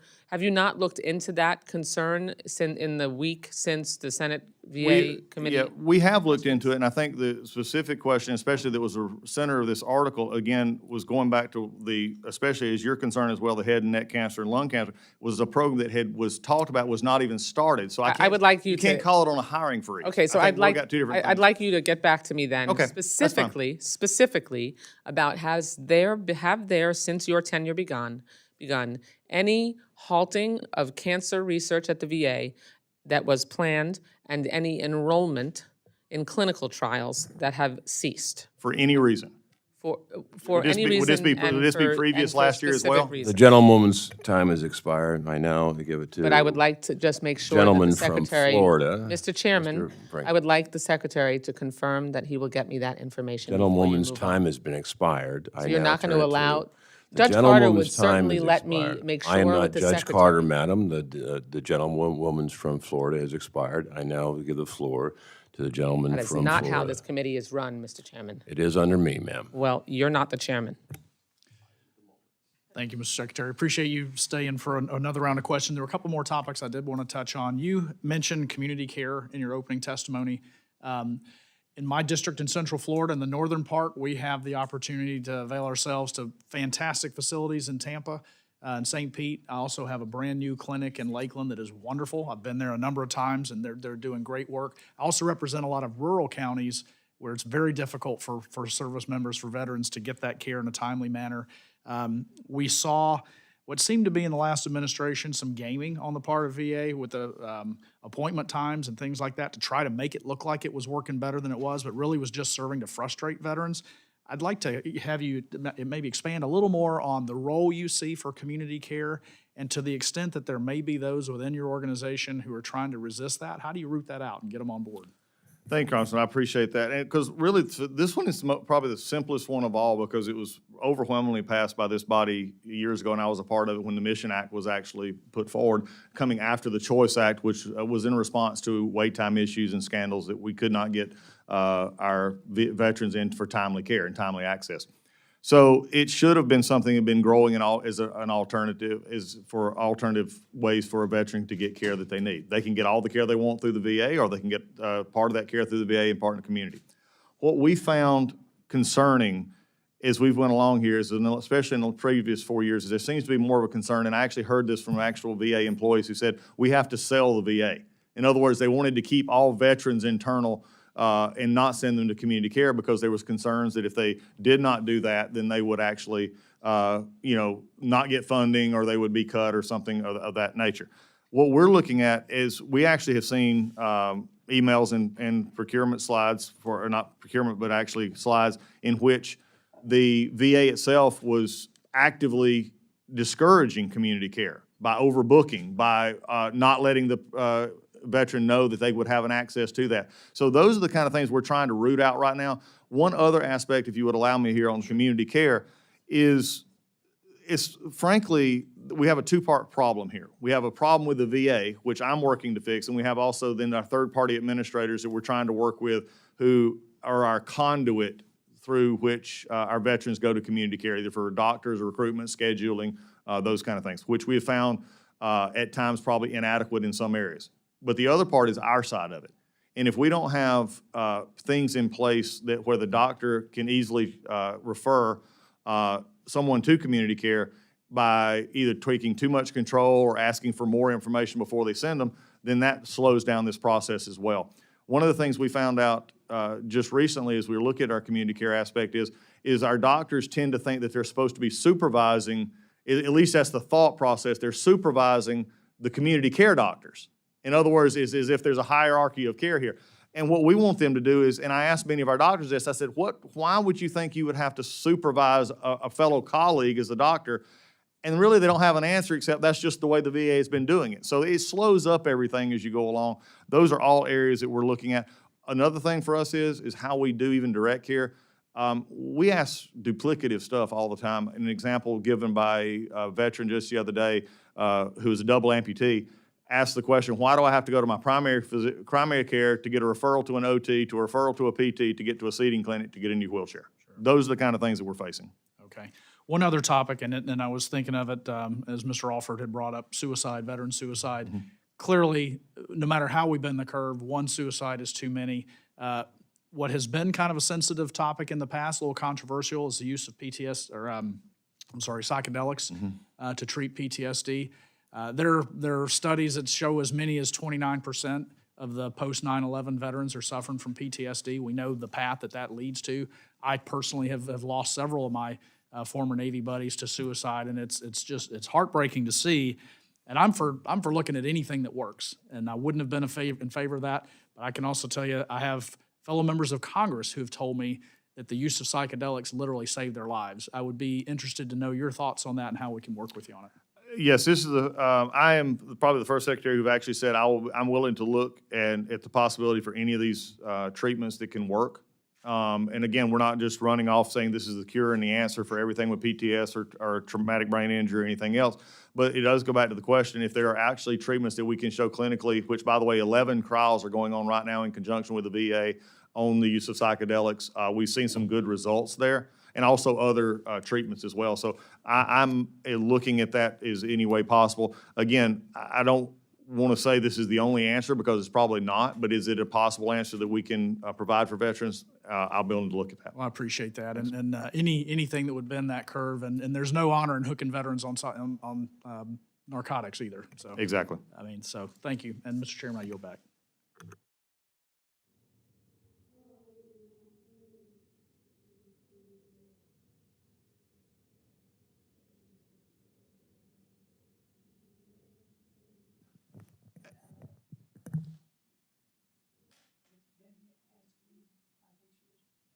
Yeah, and I've committed to working, and if I didn't make that clear in the earlier answer, we'll commit to working with you on those and getting Thank those you. answers. Thank you. Both, just to re-clarify what I was asking, because you said, for any and all reasons. Yes, for any and all reasons, but specifically related to the DOJ cuts and people who were fired and any terminations or personnel changes, but more broadly across the whole VA. Obviously, we're all interested in making sure that cancer research and clinical trials continues. Yep. So if you can get me information across the VA on whether Okay. planned clinical trials and research has been canceled. We'll work it. And also, just as a clarification, the Colorado and Detroit were not trials in that was referenced in that article. They were not trials. Okay. And also specific question, if you got specifics, we'll work together in our office. Thank you. Also, this was one I can't emphasize this enough, and it's a personnel issue. We don't manage these trials from VACO. And so when you actually look at it from a perspective as I don't care who's sitting here as secretary, if you don't know how many trials are going on or even there's any coordination in them, that's a problem. No disagreement. And we'll talk about that, but I will answer that. Thank you very much. I appreciate it. Thank you, Mr. Chairman. I appreciate your indulgence. Ms. Escobar. Thank you, Mr. Chairman. And I have to say, I so appreciate your collegial nature on this committee. When you stepped out for a moment, we got an example of the exact opposite, and it was a little shocking to me. So I want you to know I appreciate you and your leadership, Mr. Chairman. Secretary Collins, I have a question about the VA Servicing Purchase Program, or VASP, which has helped about 17,000 veterans avoid foreclosure after falling behind on their mortgages.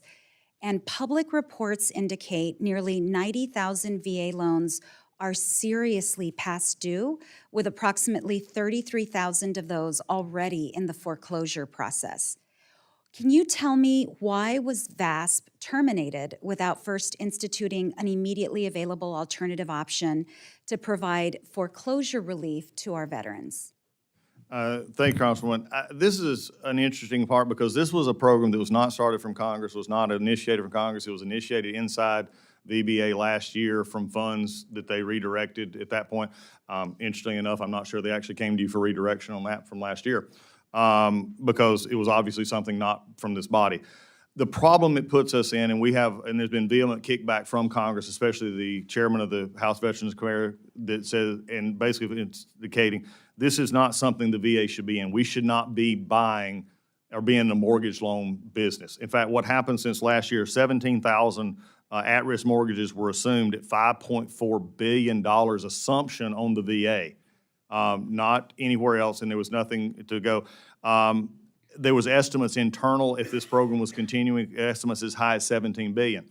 We're taking property that we have no control over in the sense of how do we get rid of it, how do we manage it, or do anything else. And at the end of the day, it was not helping the situation of veterans who had gotten behind in their payments or other. These were not taking people who had no home and not giving them a chance at a home, which is our mortgage process. This was taking folks who may have, gotten in trouble not being able to pay their loan payments. They could resize, redownsize, and still have access to any other VA benefit from our mortgage side of the house as well. So this was just a program when you have to go through the system, and it was up for renewal, which again, we were going to have to come to this body and ask for billions of dollars more because they were taking it from mandatory. This was not my program. This was started previously.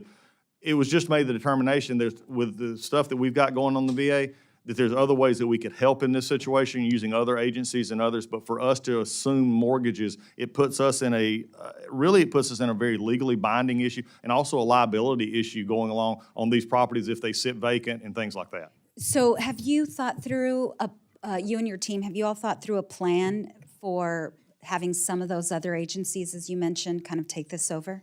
There's not necessarily taking it over. I think there's a discussion on what do we need to do to keep this from happening to start with, to keep the veteran out of the situations that they're in. That's a bigger conversation that could be had. I mean, and again, I want to make it very clear, this has nothing to do with homelessness. And unfortunately, there was a little bit of discussion that does this affect homelessness? This has nothing to do with that program. This has folks who actually purchased the mortgages. We're open to it. I know there's some legislation going through Congress and especially in the Veterans Affairs Committee on a partial claims kind of issue that would give some relief, but again, not put us on the hook for that much liability.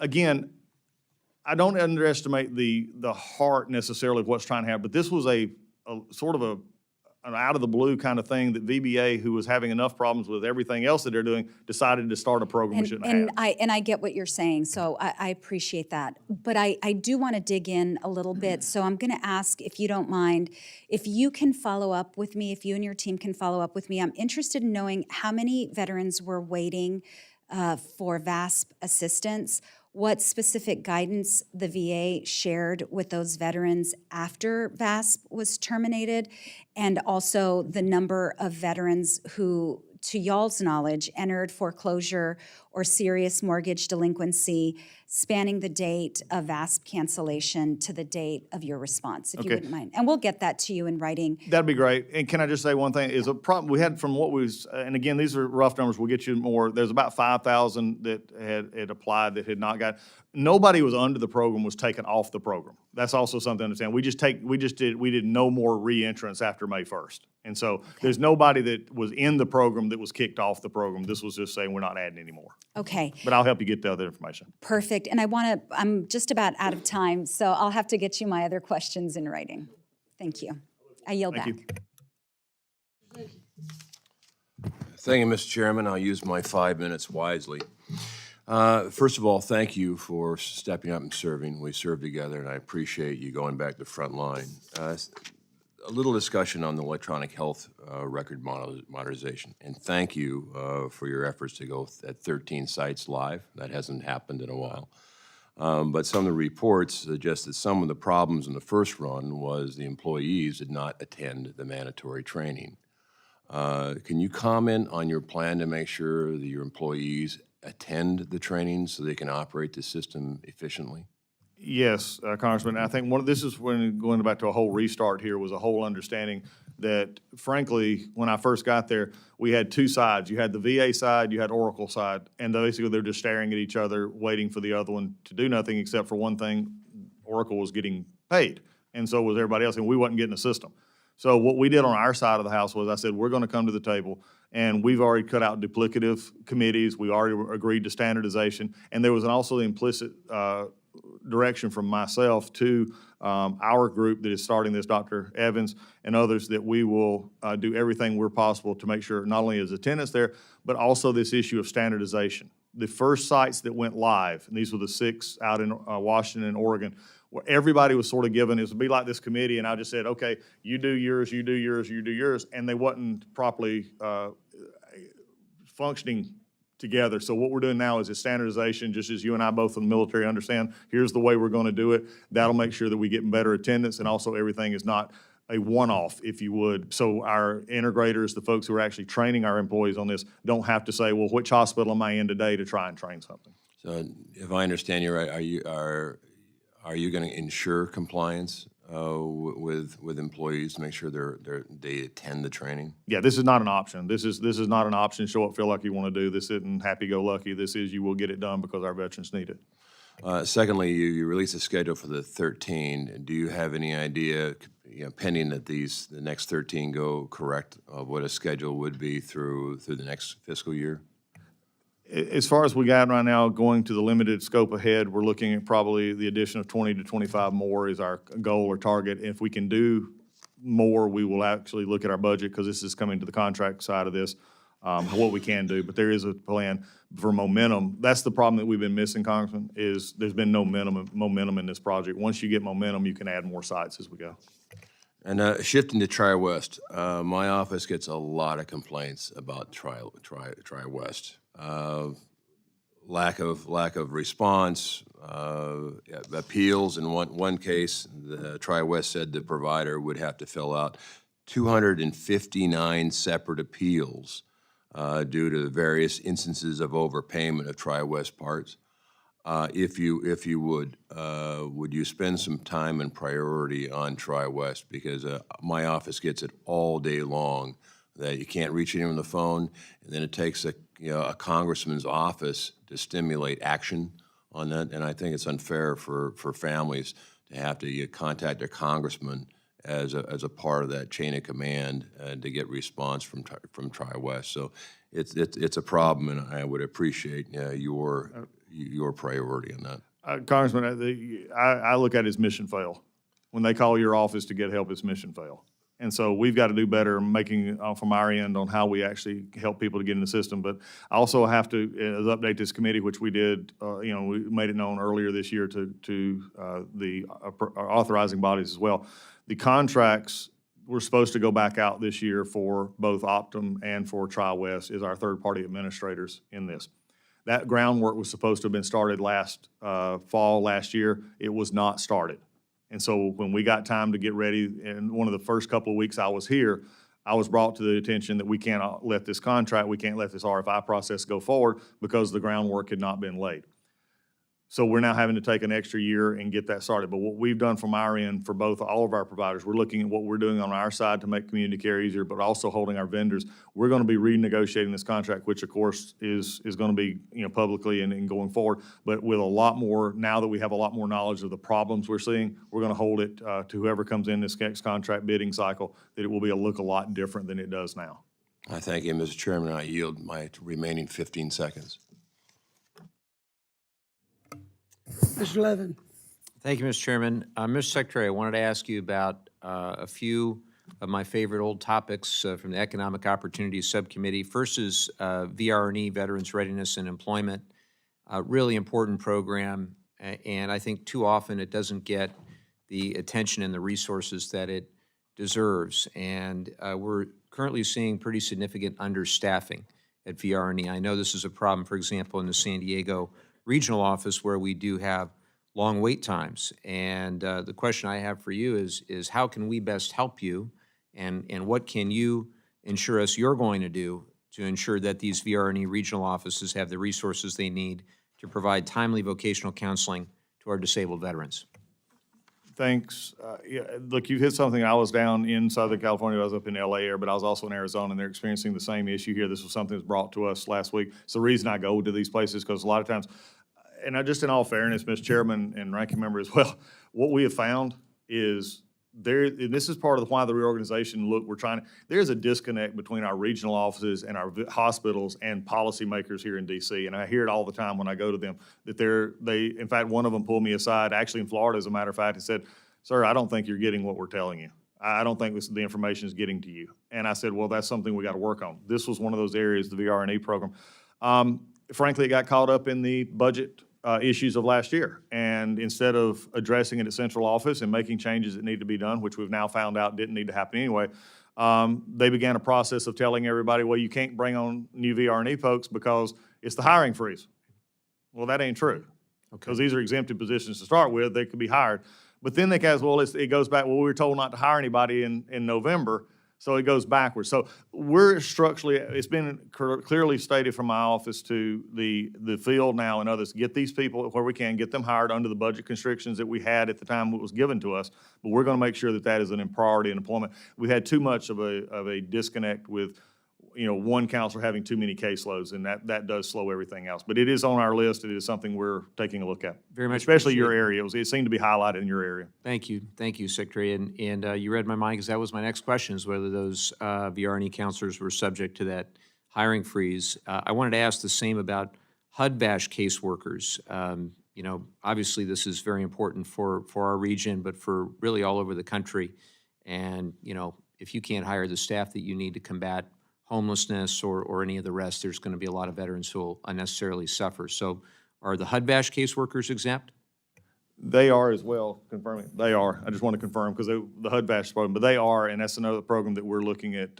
That's actually a homeless program that actually does work very well. And we're looking at that, and I know the president is also committed to that, and you see it reflected in our budget. Great. And how about the VBA employees who process the claims? Are they? Yes. That's good Yes. too. I was concerned, there have been public reports, and I hope to clear this up. Press doesn't always get it exactly right. But the reports of delays in hiring healthcare providers who are exempt from the hiring freeze, and the reporting is that OPM is blocking agencies across the federal government from accessing new hire records without approval from senior leadership.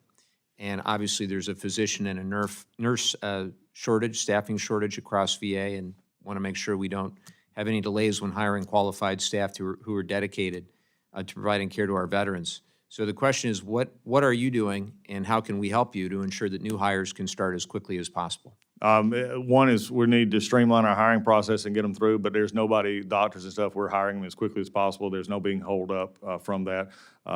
If somebody is getting held up, it may be just getting them there and getting the job in, but we're making sure that those are all processed. We have over 300,000 plus exemptions in at OPM. It's not an option. We move through that process. And then I know my chief of staff who is here and others, if there's ever been even a hiccup, we call over and say approve it and get it done. Well, I appreciate that very much. And you are always welcome to the San Diego region. My hat's off to all of our regional employees, and they do tremendous work for our veterans. I think, this has been a stressful time, obviously, with a lot of the public reporting that's out there, a lot of the perception about what's happening. And I think, your being there physically to reassure folks on the ground that, they're secure and their mission will continue to serve our veterans. I think that would be well received. Well, we definitely do it. That's one of the reasons I have, unlike when I was in Congress, I used to go home every weekend. Now I've been home 3 times since January. We're on the road. And by the way, I'm happy to have the one day my bride is with me today. We got to see each other. So she decided to come with me to a hearing. I'm not sure what that says great things about me or just that she was bored today. So, but I appreciate that. But yeah, this is something for me. I want to make it very clear for anybody watching this hearing. My full total goal is helping our veterans, and our employees have to do that. And I want our employees to step up. And everywhere I go, I make this out. If you're helping a veteran, even first or second level, from cleaning a room to doing surgery, this should be your golden day. We're going to give you every opportunity to perform at the highest level. Veteran benefits, disability folks, claims folks. We're going to give you every opportunity to get those claims done quicker, faster, so our veteran gets what they need. This should be a time in which I want people to come to work for the VA, because it's going to be a place in which accountability is had, high performance standards are met, and we're going to do so within the budget that you give us, and we're going to continue to do that. But I want them to understand, that's why I do travel all over the country. Let them hear it straight from me. Quit reading what may be's. Quit reading what might be's. Listen to what actually is happening so we can make sure it happens, and I appreciate your comments. Thank you.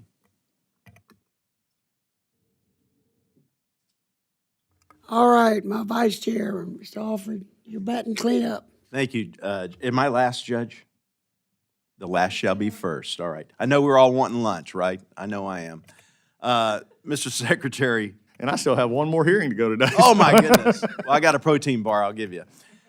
Hey, you know, I want to get back, and I'm sorry if this has been covered. You having been in Congress, you know I have 3 hearings today, so I'm kind of like popcorn. I want to get back to the community care program, because that's something, when you said that veterans don't even know about it, I mean, this program was really given a charge back in, I think, 2018 when President Trump saw fit to, and Congress, with a big push by him with the VA Mission and Modern Community Care Act of 2018. And yet, our veterans don't know about this. Do we have a marketing problem with the VA? How do we, what kind of marketing budget do you have? How do you reach people? I mean, you got the older veterans, they don't do text. You have younger veterans who do. Older people want stuff in the mail. How do we get the word out about how the services provided by the VA? Well, I think it's sort of a twofold question you have there. I'll take the first one is just how do we get in general. I think we've got to break out of our old mold of this is the way we communicate. And I think we've done a good job of that beginning with our social media platforms. Our others here from my office is something, from my background, I was very familiar with. A lot of people, have followed it and know. So we're working different angles there for just in general knowing about the VA. But also we're very careful to say if you want VA benefits, you earn that you've earned, we want you to get them. But if you don't want to, we're not going to force them upon you either. But we need to make sure that you know about them. But the second part I want to talk about is where you sort of hit on here that's really more concerning to me. And that is a culture that developed over time in the VA and VHA in particular, in that we have to keep people in the system itself and coming to our VA facilities and coming to our CBOCs. And making it very difficult for them to go and get community care, even if they fully deserve it, because they have certain criteria to meet to get into community care, but there's always an outlet at the end, and it's the decision with the doctor and the patient for the best outcome of the veteran, best medical interest kind of issue. Right. But what we were finding was, and I actually experienced this at a hospital. I was in a senior leadership meeting, and this discussion became over and over about, we have to sell the VA. And I said, who are you selling it to? And they said, well, we need to make sure that the VA knows that we're the best, that we're the best and they got to come here. I'm saying, that's not your job. Your job is to take care of veterans who show up in the front door. Your job is to make sure they do get the best care they possibly can, and you earn their business simply by doing what you're supposed to be doing. Amen. You don't have to sell it. And then the other part of it is, and we have some voices on the outside, and I experienced this in Michigan just this past week. No, I'm sorry, Minnesota. And the question came to me, and this was from a reporter, that said that there were people protesting outside that we should not use community care. This was no joke about this question, remember, I can't believe this. Said that we ought to keep all the veterans in the VA. The VA has the best quality, and community care is substandard. And I thought to myself, I said, did this person just degenerate every doctor in Minnesota that didn't work for the VA? Basically, we've got to understand our part in the ecosystem. We're blessed to take care of our veterans. We're blessed to take care of the greatest folks in the world who've earned a benefit with us. But we're going to use every partner we can to make sure they get that benefit. And if it's in our facility, they're going to get the best possible care and the best possible resources they can. But if that means that we can help in the community, and especially in rural areas, we can make sure that happens better, that's what we're going to do. You've talked several times today about misinformation, people getting lied to, gaslit about services are going to be taken away. They're living in fear. I don't know if you did town hall meetings when you were in Congress. I still do them. I like talking to people, even people that I don't agree with. I've got one coming up in 2 weeks, and I'm doing 16 in August. There are a lot of questions and a lot of fear out there. I would love to invite you to come with me on one of my town hall tour stops in Missouri to answer directly to the people of Missouri about the quality of care of the VA and how you're not cutting services. We are trying to improve them. I think what you're doing is grand, because what I've been doing for 100 days, basically is fighting back against this. The perception, look at the budget that was, even this skinny budget, we're trying to get that, and I'm looking forward to the getting the whole thing. It has an increase in our funding. Okay, it's a 4% increase, 17% if you take TEF, and it's an increase in our funding. Our mandatory spending is still going up. That's the rise in discretionary funds. We know that the president has a committed to making sure our veterans are taken care of. But also when you talk about things that frankly are in the process of going on or discussion on how we make things better, there's always, unfortunately, this desire to say, well, that can't be. Well, let's work this out together because my first and foremost priority is the veteran, and it's everything we do is going to be focused back to them, and that's what we're going to do as we go forward. My time is up. I hear the dinner bell ring. The ham and bean soup is calling my name in the House member dining room, and with that, I yield back. Ms. Wasserman Schultz wanted to make a comment. Thank you. No, just in closing, thank you, Mr. Secretary, for joining the committee today. We appreciate you and your commitment to veterans and your service as a veteran yourself. Just a few things I want to make sure that I clarify and clear up.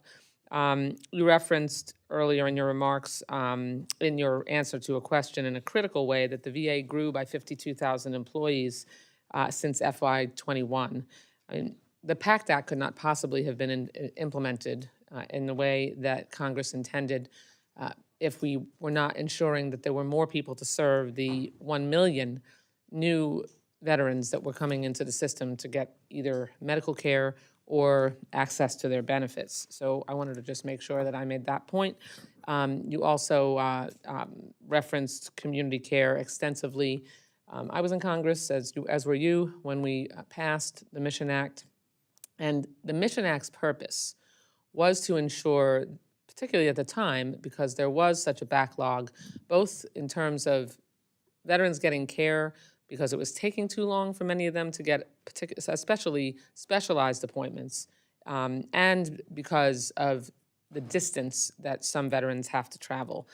That was the purpose. But if you do any veteran survey that I have ever seen, any commentary I've ever seen from veterans, as you know, prefer to get their medical care at the VA. And that is because they are served there by a career-oriented professional that looks through the lens of a veteran. Many of them are veterans, as you know, themselves, and they also know how the culture of veterans and how to treat them. Oftentimes, and I'm not disparaging community care, but when a veteran goes into the community, that's supposed to be a last resort in case they can't get the care in the community. And oftentimes veterans actually don't get the kind of care that they would at the VA because they're dealing with someone who's just kind of churning through their patients and they don't necessarily see the signs and cues and understand the culture of veterans. Veteran community care hasn't diminished. It's increased. Yes. We've gone from 1.1 million to 2.8 million since the start of the program of veterans and community care, and $7 billion to now $40 billion that we have paid out in community care. So there isn't a backlog or a lack of usage of community care. Just wanted to make sure that I put that out there. And lastly, I look forward to continuing to work with you, continuing our monthly calls so that we can make sure that we can not deal with innuendo and I agree. just talk to each other through the press and can focus on our shared commitment to working to take care of our veterans. Thank you, Mr. Chairman. I yield back. Yeah, and I know that wasn't a question, but you and I'll talk more about it offline because, I mean, adding 1 million people, we've also lost 1 million in that time as well. It wasn't. So, yeah, I appreciate it. Well, thank you very much for being here. Great job on your first hearing, and I commend you. You got a tough job. Yeah, I bet your hair's white as mine by the time you get through with it. If I'm halfway as handsome, sir, I'll be really good. How about that? Oh, don't blow that smoke at me, boy. All right. We're adjourned. Oh, wait a minute, what? Oh, well, if you have questions that you want to submit for the record, we'll do so within the next 7 days. Now we're adjourned.